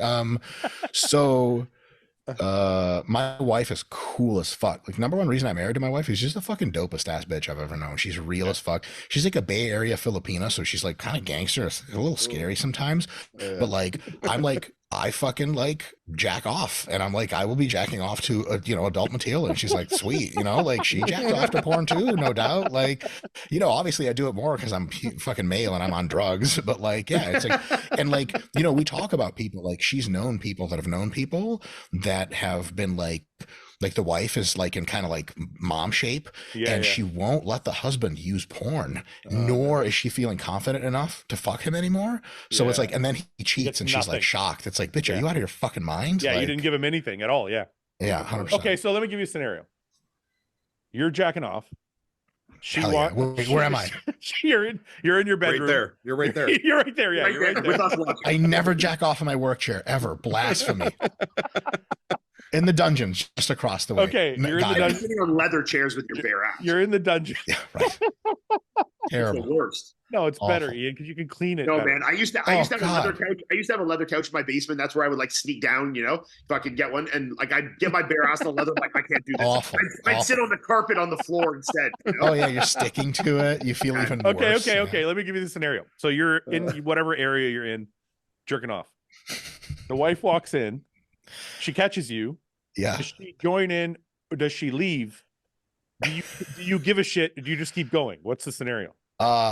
This has happened before for sure. Like she's like, oh, ha, you're jacking off. And I'm like, yeah, LOL. And she'll typically call me It's not a racial slur, but it's a sexual slur. It's like, you know, in the 90s it was fun to say, but now it's homophobic. And then she just like we joke about it, and then she closes the door because she knows I'm jerking off. If I had wanted sex with her, I would have arranged for it. Typically, we arrange that sort of thing, and it's like you know, like she's a fucking, you know what I'm saying, like super workaholic Asian woman. She's not like fucking some crawling on the floor degenerate, always she's like, horny you finish what you're doing and she fucks off. Well, yeah, or she sticks around and makes fun of me for longer. That's generally preferred. And then I get so fucking hard, fellas. I'm all Can you pathetic. finish? I was gonna say, can you finish? I finished, but pathetically, and I lie to her about it. She's like, "Are you done?" You're like, "No, I never came." And I just like start crying. That's the fucking best, man. Oh yeah. I didn't fucking finish. Dude, you're fucked. You always finish, bro. What? Okay. We got another one. Ian likes to use the phrase, "It's only gay if you're gay." God damn, that's beautiful. Dude, sometimes when you're gay, it's not even gay. Is that true? Is that true, or is it not true? Listen, fellas, something I say on the RP channel is I may be in the conversation for the top 25 straightest men that have ever lived. This is a historical fact. I don't know. Paul might have you beat. Listen, I said top 25. I didn't say you might. Yeah, Paul might be 24. Yeah. And I think that gay is some shit that you feel, and it's a true feeling that you have. And if you're truly attracted to men, that's the only possible way in which you are gay, and that you could even be having fucking sex with dudes if you're like doing it in a third world country to survive and be totally straight, just be taken out on the chin, because like you fuck girls if it's your choice, and you're at least neutral to guys fucking you in that scenario. I'm averse to it, to be completely honest. Like, real talk, this is super, super fucked up, so I want to preface this. This gets taken out of context, your boy's getting fucking canceled. I think the idea that we live in a modern society, like US and Canada, where gay marriage is fucking legal and every fucking color rainbow has all the same rights and respect is like fucking unbelievable and a non-negotiable. That's what we want. But on a personal level, you don't exactly like to see all kinds of shit. You are totally great morally seeing it, but there's an internal shit of visually with your eyes. You're like, oof, it hits you, bro. Dudes making out, especially when they have beards, dude. I could watch guys fuck each other, and I'm like, I've been to a wrestling locker room 5 or 6 times. Right? But dudes start making out with their beards. Like if Mike and fucking Ian made out, I would probably throw up. There is like, something, and I so approve of it. Yeah. So you're saying, if you can make out with a dude and not throw up, to quote Ice-T, I got news for you. That means you're gay. And there's levels of gay too. You can be into both. A ton of gay guys fuck girls, man. That's super, super common. So you say you're gay, but really you're bi. Yeah, the point of it's only gay if you're gay is that like doing like you said there, doing a gay action doesn't just automatically make you gay. You're only gay if you're actually fucking not gay. automatically, but you only get a certain number of those. No. Before you're gay. It doesn't. You get an infinity, bro. It's no, infinity. It's not infinity. Only gay if not, you're sexually attracted. Not infinity. I don't care. Look, all right, Fouad. You meet this 22-year-old Chilean student. He's brilliant. And you're like, how was Chile? He's like, unfortunately, I spent most of my time as a political prisoner in Venezuela. Where the only way I survived, Fouad, is I got fucked in the ass every fucking day by the fucking president of Colombia. That's not the scenario. And 3 years later, I'm no gayer than I was. I'll give you the arguably scenario. Less. I'll give you the scenario. What? Why can you change scenarios? Jared, because it matters. No, it doesn't. Jared comes to you and says, my son, Jared, my biological son? He's not your son. Your partner. Jared Feather is my literal biological son. No, he's not. He's not, but we like to say that, so I just play along. So Jared, he sold me for a second there. I know. I was almost the fuck. So Jared comes to you and says, "Mike, I've had a crush on you." No, he says, "I would like to try it just to see if I like it." This is not to me. Yeah. How is this making sense in my situation? Because you're saying a guy can suck another guy's dick and it doesn't count as gay. Yeah. No. So, okay. I'm saying it doesn't not count as gay. Look, the odds if you are sucking another man's dick are very, very high. It's a gay act. Mike said it all. It's a gay act. I agree. Yes. It's a gay act. Straight people can do gay acts. But it doesn't Straight mean you're people gay. can do gay acts. If it's done repetitively, you're gay. Nope, you can hate it repetitively and you're still not any gayer. If you do it repetitively because you like it, yeah, you're Thank gay. you. And it's awesome. Gay guys have all the Yes. fun anyway. Fuck. That's it. It's because like just because I've sucked 1,000 dicks and I didn't like any, and I didn't like a Hated second every of it, single one. I hated every single one. I'm not Sorry, all of a guys. sudden just I'm sorry. magically gay. Yes, you are. Yes, you are. No. I'm sorry. 1,000 dicks. That's a limit. That's The it. thing is, this just doesn't work in like a hypothetical because there's really not very many situations out of like jail and porn where straight guys are doing a ton of gay shit. Yeah. You know? Right. Like, it's like, oh, you wouldn't fuck 30 of your buddies in the ass and still be straight. It's like, yeah, but that never happens. You know what I mean? Yeah, That's a but- cool party. Yeah. Typical Toronto party. What other- Fouad, is it you telling us that after a little bit of gay sex, motherfucker, you start being gay? Because I feel you on that, homie. Sometimes it catches up to you, you know? Is it you're just telling us from personal experience? You're like, trust me, fellas, junior year, man, your boy got it in a lot. And these guys start Fuck to look you. fucking pretty after a while. Izzy, be careful. You and Jared are a little closer. No. Listen, what other, okay, fine. I'll give you that one. What other, I can answer that scenario if you want, by the way. no, It's I don't want, perfectly I don't fine. want you to answer it. What other bro chat, legendary questions do we have that keep coming up? Debates. Is there any others that I haven't asked? There's Do you probably shit? not. Do you shit sitting or stand? Or do Oh, you yeah. wipe? Do you Wipe. wipe sitting or standing up? Shit, sitting or standing. I was like, Sorry, what the yeah. fuck? It's standing. Standing. It's standing. Yeah, Yes. wipe, Always. Of course. wipe, sitting or standing up.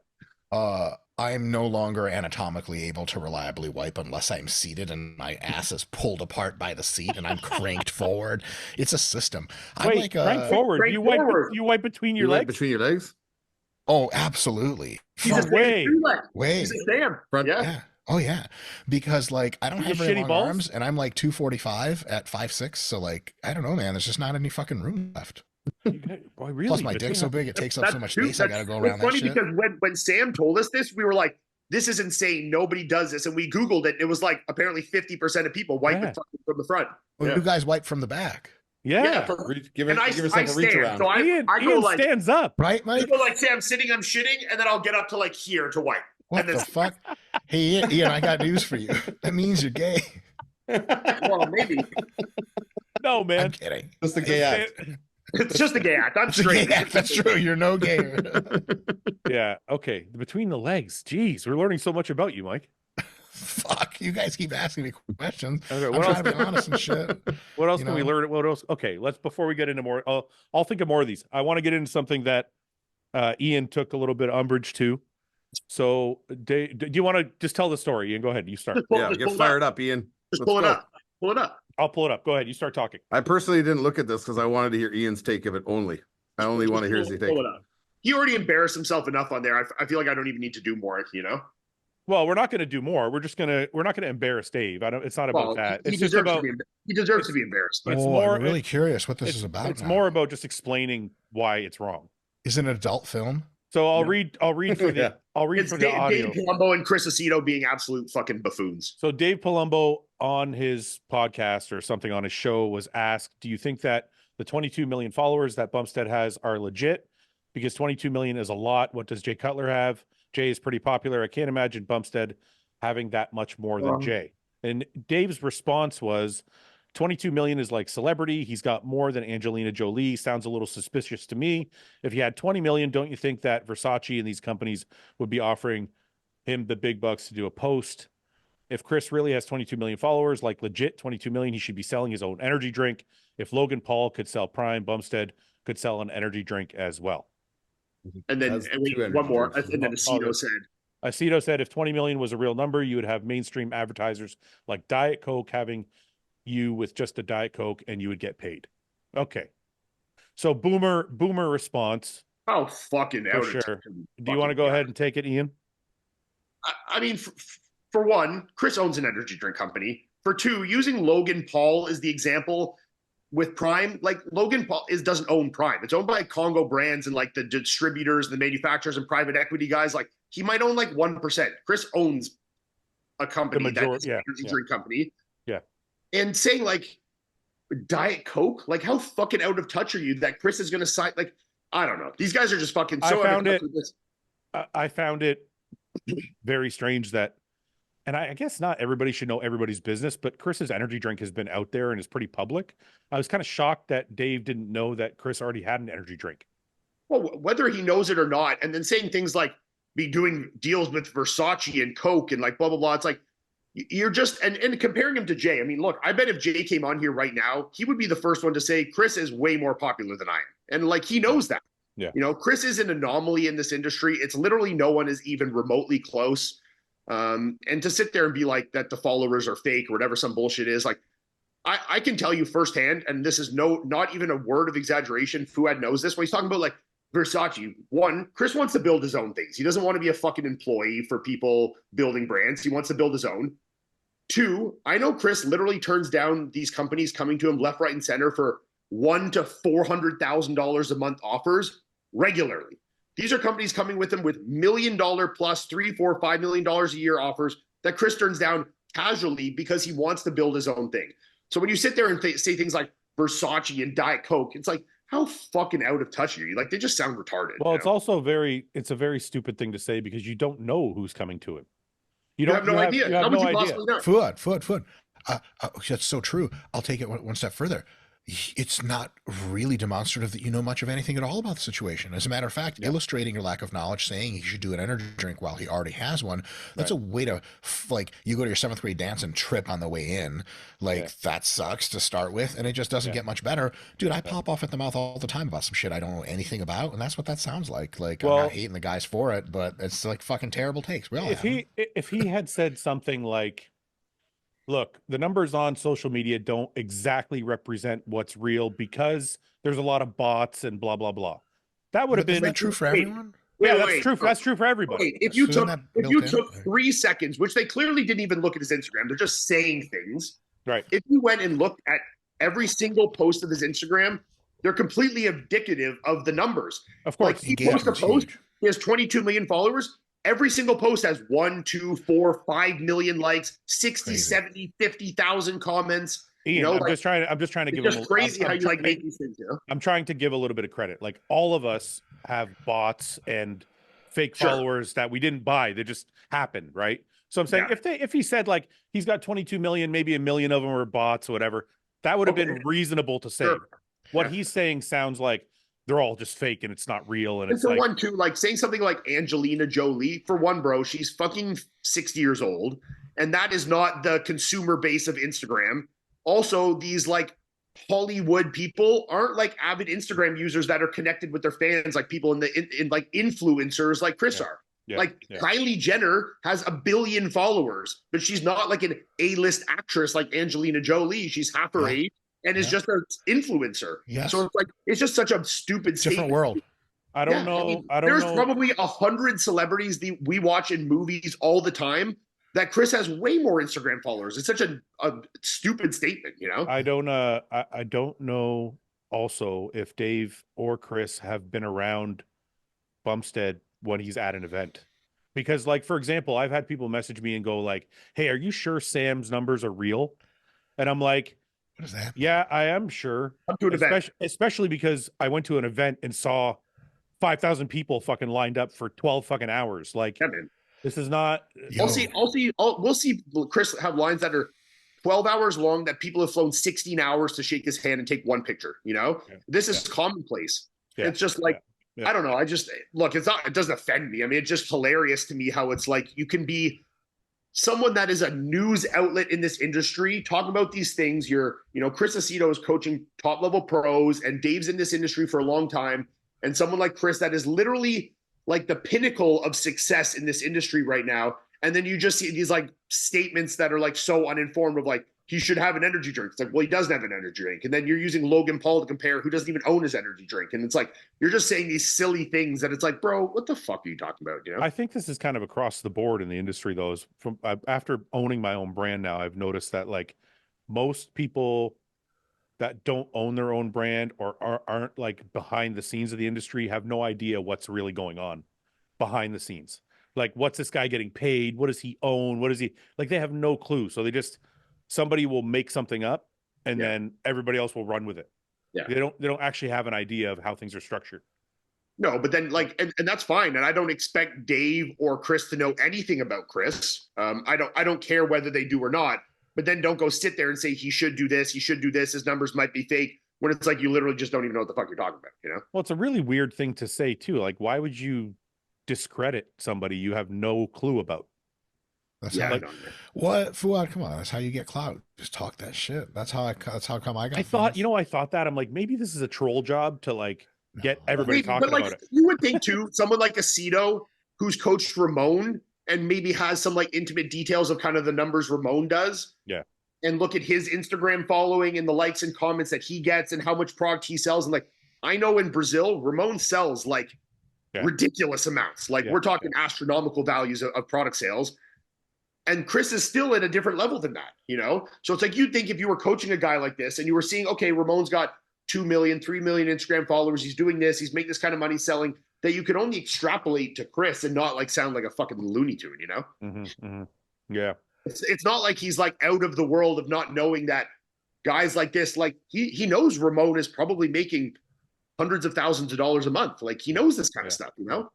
I don't think, is he though? A month? In total, he can make a lot, man. I'm sure. Yeah. Dude, let me tell you guys about how much I make, and fucking too much, fellas. You feel me? Like the shit is straight.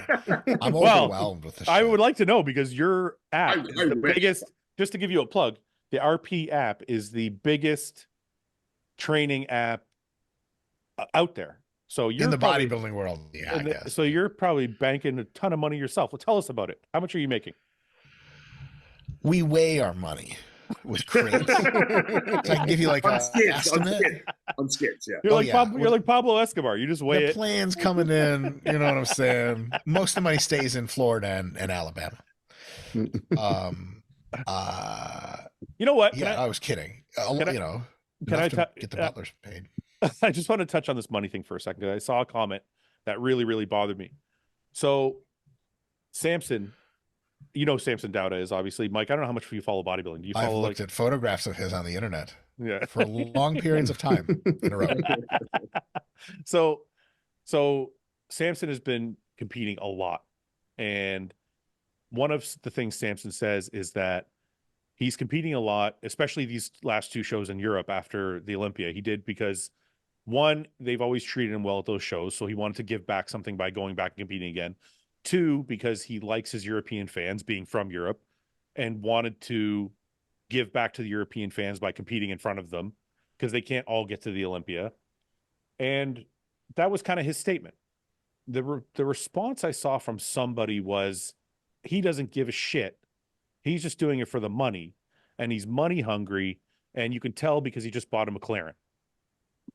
And I'm like, it's so sad. I just feel like it's so sad that somebody has done something and he used to be a fucking construction worker, and now he's one of the best bodybuilders on earth and is making a good living, and buys himself something nice, a dream, because he's a huge car guy. So he buys himself this dream car that he's always wanted. And that's the fucking response. And I'm like, he's money hungry, and that's why now he's money hungry. And I'm like, what the fuck is wrong with people? And even to preface this too, if he was competing, which we know he's not, because like these shows are only giving you 10 grand, but say he was competing for the prize money, it's his fucking job. He's a professional bodybuilder. Why would he not be competing? What will he do next? It's like, if I'm a professional baseball player, my job is to get contracts and make money and get sponsors and get paid. He's literally competing to make money. That's the point. We're all here like, look, we want to win accolades and all this stuff. But this is at the point where it's our fucking jobs. This is literally what I do. Yeah, but my house, feed my family, to put my car is compete and get prize money. Like, how stupid are people? This is the sad response to that, Ian. But you should be doing it for the love of it. So wait, you're thinking that every single player in the NBA, NFL, these guys, they're all just doing it because, like, yes. No, but wait. Love it. Wait, these love it, and we love things. But guys are literally like, they won't. They'll have contract issues where they can't come to agreements on values. And if that was the case, we just all pay for free. We just all love to do it. We're going to do it for the fans, and we'll just play in the NFL for $0. When these guys are getting paid 4, 5, 8, 10, 12 million a year. Like, it's the thing I was going to say is, it's not mutually exclusive. Like, you can do it for the love of it and still want to make a great living at the same time. Like, it's not one or the other. And you should, if you're dedicating your life to it and you're doing this and you're at the pinnacle of the sport, you should be rewarded for it. And I think if someone wants to compete in 700 shows a year and win 10 grand in every single one, and they're like, yeah, I'm doing it for the fucking money, it doesn't mean that they don't love bodybuilding, but they also want to win money doing something they're good at and that they like. Like, why would I not want to win money, you know? Well, also think of it this way. How long does it take to be a great pro? For most guys, it takes 10 years at least. So you took 10 fucking years making nothing. And then you've reached a level now where you're like a top 5 Olympian, top 10 Olympian, and you can win a small show. So you're like, hey, now I'm in this top category. I'm only going to be here for 3 or 4 years. Let me fucking clean up while I can. I also don't understand like what relevance it is to someone telling someone else why they should be doing something. It's like, if I'm competing, it's like, I actually don't like bodybuilding. I just happen to have a good proclivity to it. I'm a genetic fucking anomaly, and I use almost no drugs to look like this, and my health is not in peril, and I'm making a shit ton of money. Let's say that was the scenario. And I just want to make cash. I just want to fucking make easy money for me instead of working 9 to 5. Okay, so are you going to say, no, you shouldn't bodybuild? It's like, I just want to fucking do this and make money. What's the fucking problem? You're not going to be inspirational to anyone, but that's not a fucking crime. You're still doing funny shit. You know, it's funny to me that you said that. That happens in the real world all the time. All the time. So I know. But in sports, it's like, oh my God. I know business people that own businesses that have they don't give a fuck about the business they own. Not even a little bit. They sell a product that they could give 2 fucks about. But they make millions, and then they have a great life outside of work. Look, so it's like, do you think that you should obviously maintain integrity in everything you do in life to some degree? Yes, but I also don't think that competing for the sole purpose of it being a way to make money is something that is lacking integrity. I don't think that it's not, you know, if it's like, hey, I'm doing this, I'm making money because I'm really good at it, that's it. Like, which I'm not saying these guys are doing, but even if that was the case, there's not like a lack of integrity in that. It's just doing a fucking job, like, you know? Well, just a bunch of tryhards fucking crying. Is there no integrity? Is there no integrity for Joe Schmo that like has no education, that works at McDonald's to pay the bills? Is that no integrity because he doesn't like his job and he's doing it to make money? Like, it's stupid. I think it all goes back to what Mike said last week. Is I think people have a really, really tough time being happy for other people. Yeah. Like when I see Samson get the delivery of his McLaren, I'm like, there's actually something inside of me, and it's not just. I mean, even if we weren't friends, because I've seen other people have this happen. It's like, that's fucking really cool, man. You got the thing that you always wanted. Fuck yeah, it is. But other people look at it like this. It brings out this really shitty like thing in them, and I don't know why. But anyway, I just wanted to touch on that and defend Samson as I just like don't understand like where the issue comes up with him buying a new car, like a nice car is. It's like, okay, let's say Samson. What they're saying is he's doing it just for the money. He doesn't give a fuck about bodybuilding, and what he's saying is a lie. That's what they're saying. Ultimately, I'd love to see the person that says that. They probably look like such fucking dorks. What's a lie? Wait, what part is a lie? Fucking dork. It's a lie that he's doing it for the fans and that he likes bodybuilding and that he's really just doing it for the check. Yeah, so and the money. Because it's not mutually exclusive. That's make believe that person is engaging. It could be correct. Yeah. Randomly, Samson could be a fucking sociopath and like, you know, doing it all for the money, like Greg Doucette or whatever. But like, yeah, like it turns out, you know him as a human, and he also loves the fucking game, and then that's great. Yeah. Fucking get that fucking McLaren. I would have gone with Lambo, but you know, I got a reputation up. What do you got, Mike? I know you got the money. What do you got? I don't got shit. Nor might be asking me what my butlers have in our fucking 2-stage underground garage, motherfucker. We can't. Are you? Shit. My accountant knows I don't have anything. My tax guy definitely knows that. Let me ask you this. I don't like the term materialistic because it's used negatively, and I don't think there's anything wrong with material things. So I'll ask you this: do you like material things? Do you like cars or like clothes? We call it a fleet. It's the fleet at the house. That's what we call it. Fuck off for a second. What, seriously, like Ian, like for example, Ian's a shoe guy. He's got like $100,000 in shoes. I'm a car guy, motorcycle guy. Mike likes drugs. What's your thing? Man, Mike? Did we just become best friends?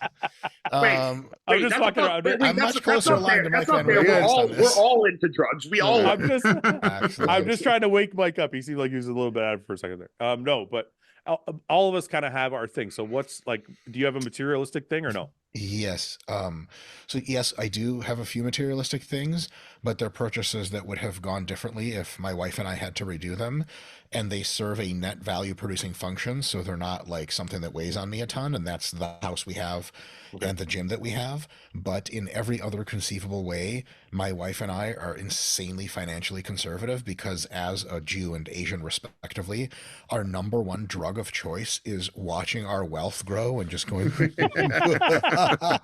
and then regular, you know what I'm saying, people will be like, hey, like, what, isn't it spending fun? And we're like, it like hurts Yeah. our like you shoot a ray at an old Jewish man to make him feel that emotion, and he falls to his knees. That guy's just doing it all for the money. He's a fraud. It's all for the money. Yeah. He doesn't right? give a fuck about anybody. Yeah. Right? No, hell no, dude. But like, okay, yeah, for but me, okay. that's how I get off.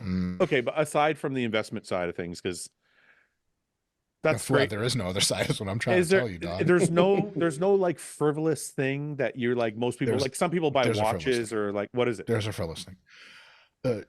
To me, it's frivolous. It's based on how I grew up. You know, I like was born in the Soviet Union, so like I had a very different level of understanding of poverty from that. And in America, we weren't rich most of the time or whatever. My parents never got rich or whatever. But right. So to me, like, what I would consider real frivolous shit is like if I want something off Amazon that's like a protein bar, I just buy it and I look at the price, but the price doesn't really bother me a ton. Does it, like at this level of income, it just doesn't have to. It would be irrational to be concerned about a price for something like that. So like have like protein. I know. I'm still waiting for the fucking punchline. There's pre-made protein drinks that I order that I feel bad about because they're like $2 each, and I'm like, what kind of Jew am I? I could be mixing this fucking protein shake. And shit like that, I think is like when we go out to eat on occasion, like we don't have to look at the bill. We'll pick up the bill with whoever we're with generally, and it's like a really cool thing to be able to do. Right. And then we put a certain amount of money away technically into an investment account that's our vacation fund in a certain amount of money every month, and then we don't have to spend it, but we can. So sometimes we'll go on a vacation. This is our by far most frivolous thing, or maybe our, by your calculus, probably the only one, is we'll take a vacation where we take business class international flight to 5-star hotel, fuck around for 5 days and come back. Like that costs money. It costs an amount of money that when I see, I almost faint, and my wife almost faints when she sees it. But we are really bad about relaxing. We're workaholics, and like we're trying to do 3 sports. So we have to tell ourselves, like, go on vacation, you stupid fucking idiots. Use some tiny percent of your income to go and do it. And my wife has to teach me how to vacation, because I would have never done that 5-star shit without her. You boys at Motel 6 getting fucking crackheads at the room. You know what how often do you go on vacation? Is it one a year? I mean, recently it's been less than that, but the idea is twice a year, maybe 3 times, I think. Yeah. Where was your last vacation? It was after a work event. Does that count? Like same trip or whatever? It depends how long you stayed, but it counts. We stayed this fall in New York City at a nice hotel, and we just stayed in the room / went to go eat food downstairs from the restaurant outside and came back, and we just exclusively stayed in the room for like 2 or 3 days. It's a wonderful experience. But, I would have never done that without my wife being like, we should try this. Because again, I would have been at Motel 6 probably masturbating with like the roaches and shit cheering me on. So you're a typical bodybuilding homebody, like don't really need to go anywhere kind of person. I didn't used to be, man, but my wife and I are like a fucking work dream team, and all we do is watch stupid TV shows. What does your wife do? She is now working for RP in various capacities. She's a project manager for us with future roles incoming, but she's got a bunch of jobs. She's a board certified sports medicine doctor. Okay. And so she works for, I think, USA Figure Skating. She goes around the world with them, being their team, you know, in case they like do the Mr. Potato Head thing and break apart. She like puts them back together and shit. Yeah. She does that. She does a private practice where in a few states she's licensed as a doctor, and she can be your doctor. She does a little coaching on the side, and mostly she does all that other stuff. Yeah. She puts the strap on for me when I ask. You like the pegging, do you? You know, honestly, can I give an honest answer? Since fuck it, we're being honest anyway. Yes. Oh, this is okay. Like future regrettable things. Not fucking. I don't give a fuck. You did something gay, and you bro. You're not gay. The idea of a woman, like a fucking attractive woman, like fucking a dude with a strap on is so fucking hot. I'm so fucking. It's not, bro. It's so fucking hot, dude. Fouad, I got news for you, man. I think you're gay. Fuck you. Is this the idea of getting fucked by it or watching someone get fucked by it? Okay, Ian, I'll cut straight to the chase, bro. I haven't even intellectualized it that much. The idea, like a proto dream of some human form getting pegged by like an alpha female bitch, I love it. I love it. Hold on, here's the thing. Did I try, like, because how you start, you don't go straight to peg, you try finger in the asshole, right? Sure. Did I try that Sure. with a consensual female sniffing other? Yes. Yeah. Did I want to like it? God, yes. Absolutely. I was like, yes, I'm going to finally be a pathetic little piggy. It just didn't happen. It just feels like you're taking a shit and it kind of hurts No, a I little didn't. bit. And I'm like, I didn't fuck like that. it. So I just didn't do it again. It sucks. I've been there a few times and it's not my favorite either. What do you I mean? wish it was, bro. Last time we What the talked fuck about is this, wrong you with said us? you liked to tickle. Well, maybe a tickle, but not a finger right up there. Well, yeah. Well, I mean, that's very different. okay. Well, we need to clarify because a tickle is good. I'd be more ample to get a tongue in my ass than a finger in my ass. Well, yeah, I'll give you that. Hot, tongue in the ass, hot. Also, tongue in the ass demonstrates this degree of depravity and degeneracy that's ultra hot. If you're trying to lick my ass, I mean, my ass is disgusting. I knew he was going there. I'm like, Fucking hairy Jew ass. Who the fuck does? That's just not safe. But like the idea that a bitch would do it, especially if she's got like a pierced tongue or one of those split tongue snake shits, I'm all 1,000% of that. Ratchet, degenerate bitches. it's funny. Trillion. He's like, I don't know how much I should say, and he's just going in on it. Boom, fuck it. Mike, you're awfully quiet. Do you have anything to say about this topic? Just enjoying your guys' banter. You don't. So you grew up in the Soviet Union? Yeah, until I was 7. Yeah. Oh, interesting. I didn't know that. So, is that mom and dad? They're both Russian? Correct. Yeah. Yeah, that's cool. Yeah, Any brothers, right. sisters? A sister. One sister is 2 years older than me. Yeah. What does she do? She is like a project manager. She's worked in like travel industry and stuff before. Okay. She's a person that like yells at people and tells them what to do, and they're scared of her. One other work She's question. a little bigger than me. Do you find it difficult to own the business and work with your wife, or do you guys have a harmonious partnership? I only ask because me and my wife own HOSSTILE together. And Nice. And we can butt heads sometimes. Yeah.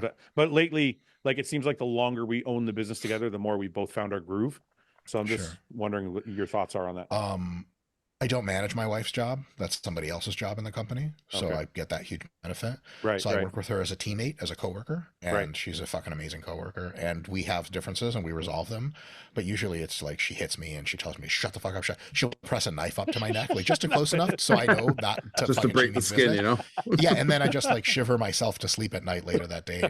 And she's always real gentle. She's like, I love you, babe. And she has these eyes, and I'm like, just one more night. Just make it one more night, please. You'll run away. You'll gather the strength. All right. We've been on for quite a while. Do you have time for questions? We like to do a few questions before we go. Yes, absolutely. All right. If Bumstead's brand was on the stock market, would you buy shares? And Bum, do you think Dave Palumbo would? That's your friend, Julian. Well, Dave Palumbo certainly wouldn't, because he doesn't even know Chris exists. Yeah. Best series of all time. I'm assuming he means TV series. TV series, best of all time. It's hard because there's so many TV series that are like good until they weren't, you know? I'm probably going to get roasted for this, but I'm going to say Game of Thrones. Yeah, but see, that's Game of Thrones was good until it wasn't, you know? Only the last season was kind of shit. Yeah, but that's like the ending. It fucks it all up.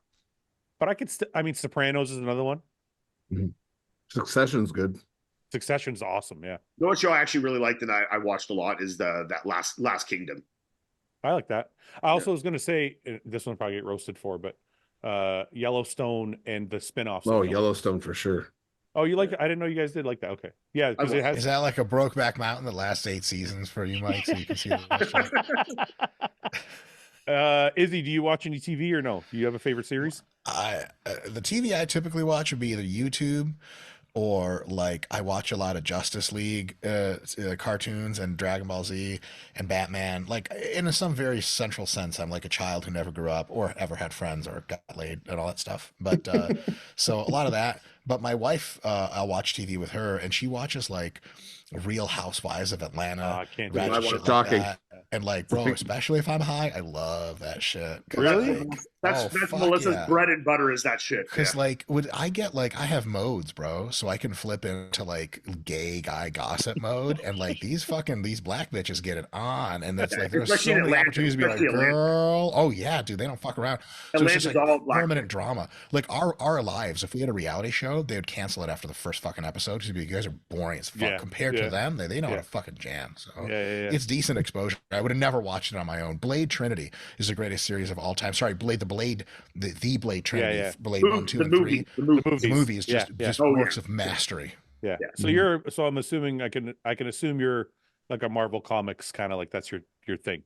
I genre. mean, like, yeah, DC is cool too, or whatever. I don't discriminate. No, but I just mean like that genre of movie, like comic book character. Yeah, I love that. most of those movies are fucking dope. They got a little Yeah. weird with the SJW shit lately, but like, yeah, Yeah. Well, we're it's just like a kinda- little much. Like, Yeah. that shit. Favorite Christmas movie? I'm gonna say Bad Santa with Billy Bob Thornton. There's only one objectively correct answer here, actually. Oh, come on. Die Hard. Jingle All the Way by fucking Arnold Schwarzenegger. What the fuck is wrong with you, bro? It's so funny you said that because my wife literally asked me yesterday what my favorite Christmas movie was, and I said, I don't whatever think I've- one is with the fucking action Yes. figure thing. Jingle All the Way. Yes. I don't think I've seen that. Fouad, Yeah, it's clear. fucking incredible. Okay, I'll watch it this What's year. the fucking toy called again? A Turbo Man dog. Turbo Man. That's it. Yeah. Mike? So, You have a favorite Home Christmas Alone movie? 2. Fucking, that's a good movie. Yeah. Home Alone 2 Alone is such 2. a fucking good movie. Home Alone's good. Yeah. Do you enjoy Christmas music? No. No. Actually, there's one I really like. What's that fucking song? It's like I can't remember the fucking name now, but it's a slower one. Yeah. No. I have like a serious like hatred for like Hallmark Yeah, like TV movies, Christmas movies. I know. So And my like wife's cringy. family, especially like her mom, like loves that kind of shit. I And know. so when we're around for Christmas, she'll be watching these like fucking daytime TV I know. Hallmark bullshit, and I'm like, I literally want to fucking blow my. Dude, cover. are you ever on like serious gear and you have to watch that shit? Yeah, You're those like, those are like things that I like almost like I get panic induced watching them. Yeah. You know? Yeah. So that's why I said Bad Santa, because I can't Oh, do the traditional. Fuck, some of like- those movies yeah. are bad. Yeah. pretty close to right after Thanksgiving. No, sorry, pretty close to right after Halloween. My wife and I, by default, have Spotify classic Christmas music as our playlist for driving everywhere. So as Detroit descends into a snowy shithole, we at least have good old fashioned Christmas music to keep us popping. I How love it. long It's have you, fucking have great. you always been in Go Detroit? insane. Say Mike, that have again? have you always been in Detroit? Since we moved from Russia, yeah. Yeah. I mean, I've traveled, I've lived in a bunch of other places, but like I've moved back to where I'm from, I guess. Yeah. Yeah. And your wife is from Detroit as well, or did she move No, to- fuck no. She's from the Bay Area. Yeah. Oh, that's right. They said that. Okay. So wait, So- do you like Christmas music, or are you doing it to like try and evoke some sense of like Christmas? It's like death metal. I fucking Yeah. hate this. Yeah, it's like no, you don't I- like it, but you're like, yeah, I'm Christmassy, you know? I love everything about Christmas. We have in Michigan, Bronner's, the world's largest Christmas store. You fellas should come in. We'll do a YouTube video, like go into Bronner's. It is the world's largest Christmas store, and they're all trying to bring the fucking Christ back into Christmas and shit. I love it. It's fucking great. Old school Christmas music, I can listen on loop. We have that sometimes out at the house while Chris and I are working. Like Yeah. that's what the dog listens to is like 8 hours of Christmas classics. Like I'm dreaming of a white Christmas. I love that shit. I Even when worked that too song's many kinda like I racist. worked like retail jobs when I was a kid, where like that season. Yes, that my shit sister was has playing that. in She's the store, permanently fucked. and I Yep. hear it, I'm like, I fucking hate this Yep. shit. Rage. Yep. What food is messing up your digestion the most? Does he mean like what food out of clean foods, or do you just mean like anything you eat? Because I would say Taco Bell. Well, Yeah. it's not a food, but I've told you what's been going on with my stomach lately. No, I forgot. Well, I was talking to Mike about it. I was having like the real fucking like bloody shits coming out. Oh, Remember? that's right. Holy shit, are you okay? Well, what I think I've been like, He's got a fissure. yeah, Is it Anal fizzer. I think I've been going too hard on the kratom doses, and then I'm like, and then my shit turns into like gold bars. Fuck. Dude, how are you feeling on that shit? Are you a drug addict yet, or does it make you better? No, it made me a drug addict. Well, I Ian's, was already a drug addict. that Ian's got an was- addictive personality, so it's not a good Yeah. thing for him. Okay. No, so I'll be there with like the fucking tub of the powder, and I'll put like 9 tablespoons in it and drink it. You know. Oh, What is that actually? Yeah. Tastes like absolute rat piss, but it feels great. What does that shit actually do? Is it just a Like, what is painkiller? that? Like, It feels like you're on opioids. Yeah. really? Really? Yeah, Stay the fuck away from that. You don't say. Yeah. The name of this? But just like taking painkillers, I suppose it fucking like constipates the shit out of you. So, like, careful. You're really white, man. You people get on that painkiller time and you don't get off. You feel me? Yeah. So when I shit, my fucking shits are like so hard that my ass bleeds. You know. Oh God. This is all a joke for anyone listening. Yeah, of course. Yeah, he's just joking. Swear, I'm just kidding. I'm just kidding. JK, huh? What the fuck? I don't even want to read that. Okay. Just want to wish all the bros a happy holidays. Thank you. What is the best way to work out? We've already gone over that for an hour. If you had a general question, full range of motion, never any partials in any circumstance. lift as light as you can, and as light as you can. Don't lift heavy, and make sure you don't have any fun. Yeah. And only 0.25 grams of protein per pound. You're such an asshole. If you had to pick someone on the podcast to coach, who would it be and why? Well, none of us. What the fuck? We're all useless. Like, can we pick someone from the other group that still competes? To coach in what? Bodybuilding? Well, I'm clearly picking James. I mean, like, I'm picking Sam. Can I count him? Can I count him because he was on once? No, you can't count him. Sam. I'm taking Samson. I'm taking Samson. I thought you said Sam Sulek. I did say Sam Sulek, but he's only been on once, so we can't really pick him. So I'll take. I don't trust my prowess as a coach to coach 300-pound black guys, so I'm taking James. James is like me. He's like a big white Viking, so I'm taking that. I can work with that, you know. I'd love to coach Samson. I would absolutely love, because his body is so like responsive to everything he does. It's like one of those people you just everything you tweak, you could see like change. Yeah, just crank that Trenton Anavar and he's good to go. Yeah. Jesus Christ. Yeah, there's kids listening to this, man. What are they gonna do? Go on TikTok and then buy their first cycle from India or some shit? Because of you, bro. Are Dave and Chris Aceto senile? Yes. That was a question posed by Iain Valliere. Let's see here. Just want to wish all. No, we got that one. I'm getting like repeats. Why is it doing that? Instagram's been doing that lately. If Sam wants to compete in Classic, do you think he'll have a hard time making weight for the NPC level? Yes. Just wondering. Love Sam. Yeah, I think he's gonna have trouble too. He's already like he's a lean 235. And how tall is he? 5'10", 5'11"? I know he's like maybe 5'11". I'd say he's 5'11". He's like a couple inches taller than me, I think. Oh, and an amateur, then what would he have to weigh? Like low 212 to 220 or something like that? I'm not sure what it would be. I can't see him making it, man. I really can't. Unless he sacrifices muscle. Yeah, I don't know. I'm not sure. I don't remember the limits, but because his cut, like when he wasn't stage ready, but he was pretty close. So he was like 236. I'm like, I can't see him losing 16 more pounds. Damn, Classic is gay. Be a real bodybuilder. Yeah. I mean, who knows if the kid's ever going to compete anyways? He's your son, Fouad. I'm sorry? Isn't that what the relationship is? Yes. What's something random that grosses you out? For example, I had the cold water in the tops of the shower bottles. What? Oh, when you pour like shampoo, this cold water comes out first. Yeah. Oh, okay. Gross. That's really gross. What's something random? You know what that made me think of? It made me think of when you put mustard. Throw up if I say what I'm thinking. When you put mustard on something and the mustard comes out first. You see people when they bite a mitten and pull it off, like when they're terrible, when they're wearing instant gloves. Gag reflex. I'll fucking throw up. Really? Right there on the spot. And if I touch cotton balls, like if I rub them, I'll fucking throw up. Mike, I know exactly what I'm bringing to the next party.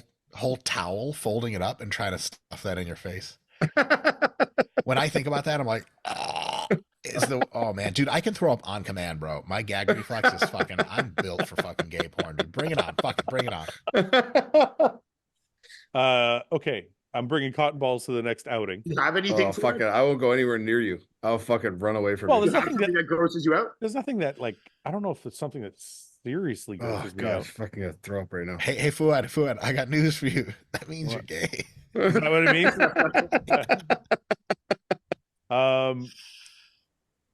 I don't know. There's nothing I'm two sure there's dudes something. just in like an unair conditioned Colombian prison cell, but they love each other. Fouad. All they have is love and body hair and smell. No one's showered, and they're doing things Satan blushes at. Fouad's in the fucking back of the room like prisoner 3 eating popcorn and shit. Nothing. No big deal, right? Fine. Okay. One guy throws up all over the other guy, and the other guy just starts. Actually, you know what that made me think of? The two girls, one cup. Is that what it was called? Did that gross you out? That grossed me up. I can't do scat porn. We found our upper limit. Now we just need to work back. Thank God. Yeah, scat porn is too much. I can't. Yeah, I'm not into shit stuff. That's for sure. Yeah, it's too much. I don't know how guys get off on that. Shit on my chest. How? Yeah. Don't cut that out, Brandon. It's not so Shit on my chest. Shit on my chest. If there's anyone that watches this that has the balls to like admit they're into that, please explain to us in the comments like why. Yeah, it's totally like it's cool. like, is it that it's a degrading act or something? that's what I would think. Actually, Yeah. I would think it's like the worst possible. Like, oh yeah. And do you like do you like to get shit on or do the shitting? Like what's your vice? Are you the shitty or the shitter? Shitty or shitter. Yeah. Or like a snake eating its own tail, kind of both. Maybe. this is such a fucked up. This is such a fucked up question. I'm hungry. If you weren't circumcised, would you rather have a shaft as long as your foreskin, or your foreskin as long as your shaft? I don't know if I even understand the question. Fuck it. I'm not circumcised. What a fucking stupid question. That person never seen a penis before. Let's skip it. I don't know what the fuck. The foreskin is the length of the penis head. That's it. It's just one answer. My head is like going like exploding, trying to even like picture what they're asking there. I know. Is hooking up with your ex a bad thing if you're seeing somebody new? Why is that even a question? Yes. Wait, hold on. What does seeing mean? If you like went on a couple dates, whatever. If you're just like gone on dates with someone and there's not like an official thing to this, she might be dating other people. You're fine. Yeah. If she's your girlfriend, that's fucked up. If she's your girlfriend, then yes, that's a different story.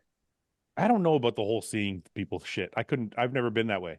Dude, since we all started like being with our partners, how the dating scene is now is so fucking wacky. It would literally blow your mind.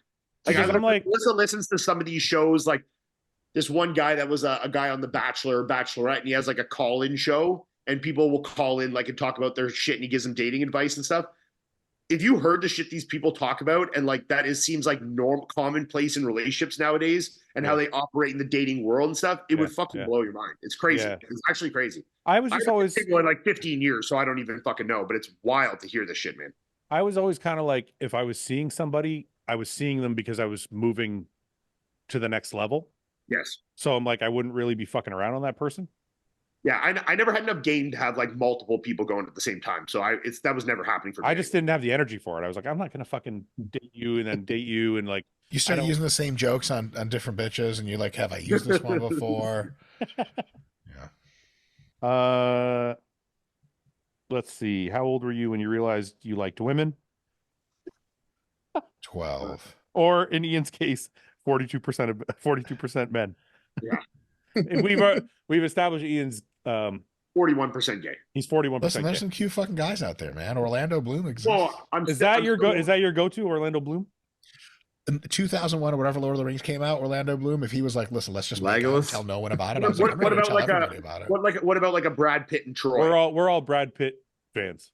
Wait, don't say all. We're Brad not. Pitt All. What are you? None. I don't want any. Mike Van Wyck's a Brad Pitt fan as well. He just doesn't want to type. He can't admit it on camera. Nah, like Brad Pitt's too much. Like he looks like a dude for that shit. Like if he looks like a dude, look like a come on. Brad Pitt in Legends of the Fall looks like a chick. Listen, okay, Brad Pitt, totally. I don't know. Sometimes he's rocking a mustache. Fuck that. Henry Cavill. Like if he pressed me up against the bathroom gently and was like, "Don't move," I'd be like, "Henry, I'll never move for you, sir. I'm rock hard everywhere. Please do me right for the love of fucking God." Yeah, 100%. But I'm not gay. No. Would you still be a bodybuilder if you had all the money in the world? Yes. No. To lift weights? If you're asking about competitive bodybuilding, no. I'm trying to become a competitive bodybuilder. Yeah, And I out of money. my career would have been no different now. Mine would have been, because ultimately I wanted to bodybuild so I could work out. Like, I just want to work out. So I was like, oh, if I'm a bodybuilder, I can get paid, and then I can work out. I can work So out. you would have just worked out, not competed, and already had money. Yeah, I would have just done the same thing, but I wouldn't have competed. I would have been like, I'm just going to bodybuild. Fouad, I guess, because out of all the things in bodybuilding, the part I liked the least was competing. Competitive, yeah. I like training, and I like getting stronger and fucking the diet stuff and the manipulation of my physique, but like actually getting on stage literally makes my dick very soft. Yeah. what are you, Arabic? Lebanese. Lebanese. Or origin, Bro, yeah. you did the shit all fucking, you did great, your career and shit, but look, you got to follow your dreams, man. That infinity money, bro, some of your homies have that shit, the Saudis and shit, the fucking Qatar people. Bro, we're going to get you working out. You fucking mentioned the fact that you're fucking Lebanese, and we're in, dude. You got sheikhs that are friends. You can work out for all the fucking time you want, man. What the fuck are you talking about right now? You know what I'm talking about? You guys know the Dubai shit, that Dubai money, bro. I know you got connected. Those motherfuckers got money. We saw Abdullah. We saw Abdullah's house. Abdullah was on the podcast. Abdullah's a coach with his $1 million watch on. How was it? Are you kidding me? He's like, this is the inside of my home. We're like, show us. What? $1 million. Wearing a $1 million watch. Shows us his house, got a pool in his house and shit. Oh my god. Like, yeah, it was pretty sweet. Okay, we'll do a couple more and then we'll go. Who out of the group would be the best prime minister or president? I would say Iain, but he's a little volatile. Like a Donald Trump. Just a lot. I think I would James could be a little too passive. Ben is too principled, doesn't bend very well. Paul's too nice. I think that'd be great. Mike's pretty good. Mike would be pretty good. I would say Mike or Ben. Mike looks like a wise, tired and frustrated Nordic king. Fine, I will lead. These things are so. If I must. You guys like these fucking things? What is it? Oh yeah, they're so fucking good, eh? Sugar and chocolate. Yes, I'm in. I like how you're flashing them up like they're new or something. You seen these? These are $1 million. They are Reese's Pieces. They are for Iain. The motherfucker forgot about food. Fucking seen these things? There's peanut butter in them. Post prep bodybuilding shit. You're like, oh, food exists. Who's the next athlete coming to Hostile? I have one in mind actually. I think it's going to be a good fit. We're talking. I can't say anything though. Yeah, tell us now. I'll give you a hint. He's short. Give us the first letter. Honey Chupin. Give us the first letter of the second name. I'll give you one of the letters. Give us the third letter of his middle name. I'll give you one of the letters in his name. T. Social This doesn't matter, dude. It has to be the start of one of them. No, because I don't know if it's going to happen. So I don't want to say anything. A T.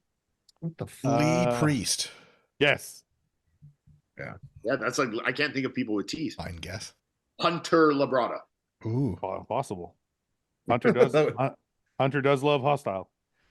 No question, just a big thanks to all the guys for every bro chat and bodybuilding bulks of 2023. Wish y'all a very Merry Christmas. Thank you very much. Thank you. Let me see. One last question. Any advice? Wow, this is actually Mike, do you have any kids? No, my parole officer says that's not likely with my legal record. Okay, last question. What is one thing your wife does that annoys you? Like what level of annoyance? Just like a mild annoyance or like any level of annoyance? Pick the biggest annoyance, just for biggest annoyance? Just for the sake of it.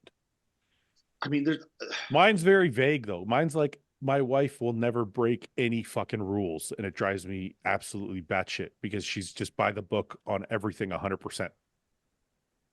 Mine's boring. Mine's so fucking benign and even more boring than that. But she has a thing where she likes everything being very, very clean. Like our house is like crazy clean. But what she does in that is she puts things away without actually like paying attention to where she puts things away. So she just So it's like it's just like she hides everything. It's just like get it off the counter, get it out of the way, and just put it away. So then I'm like looking for shit. I'm like, hey, where's my thing? She's like, I don't know. I'm like, well, I left it on the fucking counter. So where'd you put it? She's like, I didn't touch it. I'm like, you fucking put it away. Where'd you put it? So she'll never know, and then I gotta look around for it. You know? I got one. My wife takes baths all the time instead of showers.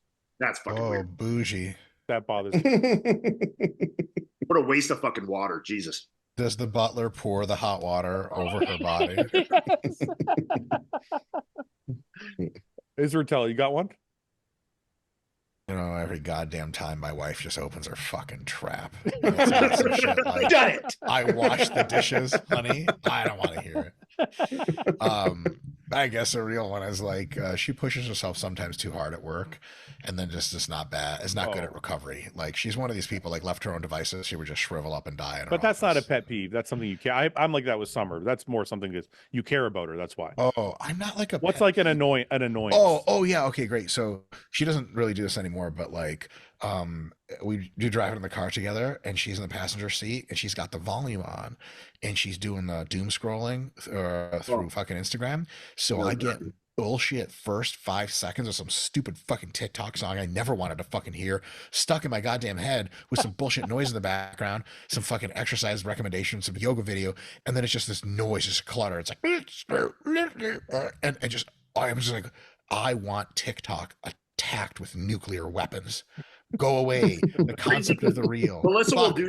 Melissa will do this, but she'll always be the one that has her phone connected to the Apple CarPlay. So it's like we'll have music playing or like a podcast playing on her phone. Yeah. But then she'll start scrolling, and all of a sudden it'll be like, the music will be like at 15. All of a sudden it's just like over. Yeah. Fuck, what the fuck? It's a react video. Sorry, honey. You're like, the only great. thing about the TikTok thing I hate is if my wife likes to read the comments. So you'll hear the sound that's part of the TikTok, and she's reading the comments, and the sound is just on looping repeat. And I'm like, can you fucking turn your ringer off or something? Like, I don't want to hear that anymore. Just turn it down. Mike, anything? Or are you scared to say anything for fear of getting your ass kicked? I'm trying to like, it's just mundane shit, like taking too long to get ready and fucking really pissing me the fuck off with that shit. But given a structured timeline and not following it. So I'm like, fuck, man. Are you the punctual one? I noticed when we're out together, you're always on time and ready before everybody else. He's always like even actually like slightly early. Yeah. Mike's very punctual. Yeah. I just hate like you and Ben thinking that I'm wasting people's time or like they're waiting on me. I hate it. You know what? You and Ben would get along really well that way. He's like, it's like, I think that's probably Ben's number one pet peeve is when people know you're waiting and they just don't give a shit. Yeah. And they show up like late or whatever. Yeah. So nothing, eh? Nothing. Your wife doesn't do shit wrong? No, but like not like I don't have these little pet peeve things, just more personality stuff. Like Mike, like saying like his wife works too hard. My cat's a little too hard on herself sometimes, and she doesn't need to be. You know what I mean? So yeah, I mean, like, it's hard to fault someone for that because it's kind of how they do what they do. But it's like she could take a deep breath sometimes and just be like, "I'm good." Yeah, it's not that bad. I mean, I don't think those are obviously not annoyances. I think we all have those because we care about our wives. Okay. We gotta get one more question back. One more question? That's not a good one to end on? No. All right. It's kind of depressing, bro. Well, that's what you guys made it depressing. I thought it would be funny. If you were this is such an old question, but no, it's too easy for Mike. I was going to say, if you were sandwiched between your parents and you were 1 inch inside of your mother and your dad was 1 inch inside of you, are you going forward or going backward to get out, Mike? Me? Israetel. Oh, this is easy. I grab my dad's cock and my mom's asshole and I push them together because I want it all at the same time. Baby. We're getting it on. I want the whole thing. I'm not trying to pick a side. I knew you were going to say something like that. Yeah. I mean, it's also literal memory I have at age 4. Oh, you're taking me back. But, yeah, right. Mike's like, I got stories of my own, man. No, yeah, it was great times. My parents loved me a lot, sometimes physically. A lot. Are you being serious? Every fucking day. Fouad, every fucking day, bro. You're not fucking. I don't know where the fuck. So I don't know if you're when you say that. Like, no. No, I don't know if man. you're fucking with me or not right now. I'm fucking with you. Holy Yeah. fuck. Yeah, to my regret, I wasn't cute enough for my dad to touch me inappropriately in another life. We'll do this one just quickly. If Seth or Luke had reached their full potential, where would they have placed on the Olympia stage in their respective years? Thoughts That's on Feroci. yeah. I don't think Seth was far away from his full potential. I think the last couple outings, he wasn't necessarily in the best shape, maybe because of health He reasons. didn't really do many shows in the 212 though. No, he didn't. He didn't do many shows. Period. He's a kind of a short career. You know what's crazy? Someone asked me this in my Q&A the other day, and I don't know if you saw it. That's crazy to think that Derek Lunsford has won an Olympia and he's never even done an open show. What do you mean? He's never done an open show. Never done any open shows other than winning the Olympia. How did he? Makes sense. Oh, an open show. Or Yeah, 212. because he got the invite from Not the invite. He's never won or done a single open show. Isn't that crazy? Yeah. Yeah. And he's in 212, like he's done one show, but he's never even done an open show.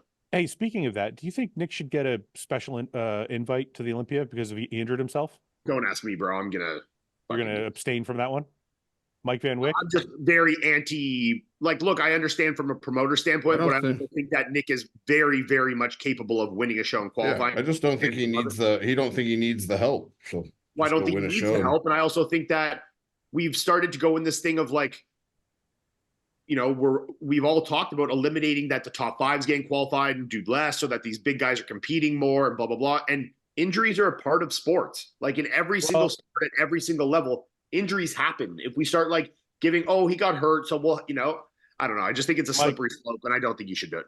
Mike Israetel, do you have a thought on that? Or do you know the situation? I don't, man. I know basically nothing about fucking bodybuilding politics. So, Nick Walker hurt himself a week out from the Olympia, couldn't compete. Yeah. So they, I believe, have already offered him a special invite for next. Oh, they did. I don't know if they did. Sorry, I don't know if that's there. I guess it's something that's being discussed. I don't know if it's if they have or haven't. Yes, Nick Walker definitely agreed with the guys. He doesn't need the help. And I think whatever kind of decision they make, they either don't use the special invite much, or they usually use it very infrequently and very judiciously. There has to be a compelling reason. Yeah. I think that Nick Walker may think that that's cool, but I don't know Nick Walker very well as a person, but I think he's the kind of guy to be like, man, fuck this, I'm going to fucking qualify. And I think he'd probably benefit from a test run anyway before hitting the Olympia again, because he hasn't competed in some time. He might want another show.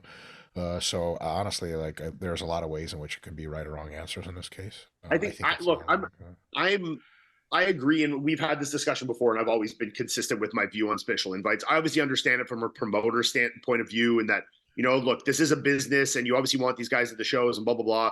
But I also think not giving him an invite is not going to stop him from getting to the Olympia. Nick will win any show he does. And I don't know. I think it's just such a slippery slope, especially when it pertains to injury. I think if we're going to go into like extenuating circumstances of like, maybe political issues and the guys couldn't get into the country, or like that they're fucking something very serious like happened like in the world that they just could not attend. But injuries in a sport with invites. Now, are we going to do it now that everyone that hurts themselves within some proximity of the Olympia is open to getting an invite? Like it's just a slippery road to go down. Like if this coming year now, say Derek hurts himself, or not Derek because he's qualified for life now, but let's say fucking Samson hurts himself at 3 weeks out. Are we going to give Samson an invite for the next one? Do we do it for the next guy that get hurt and the next one? So well, that was ultimately my opinion. I think me and Ian have a lot of the same opinions on stuff. I think the reason for the special invite is the proximity of the injury to the show, and I'm like, okay, so where do we draw that line? Like, I hurt myself once 4 weeks out from the Arnold. Does that mean I automatically get a special invite for the following year? Like, are we drawing it a 1 week, 4 weeks, 2 weeks? Yeah, like what is it? Like, does it have to be 3 days before the show? Does it have to be 1 week? Like, do you have to be a guy that was a top 5 the year before? Do you have to be top 10, top 2? Like, does Nick get an invite, but Fouad, who came 15th the year before, doesn't? Like, where are we drawing these lines?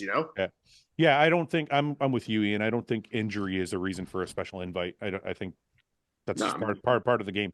Yeah, Nick, get out there, fucking win go win a big show. Go to Texas, Tampa, New York. Go get a fucking accolade to add to your, your wall of fucking trophies. You'll not regret it at the end of your career. I can tell you that.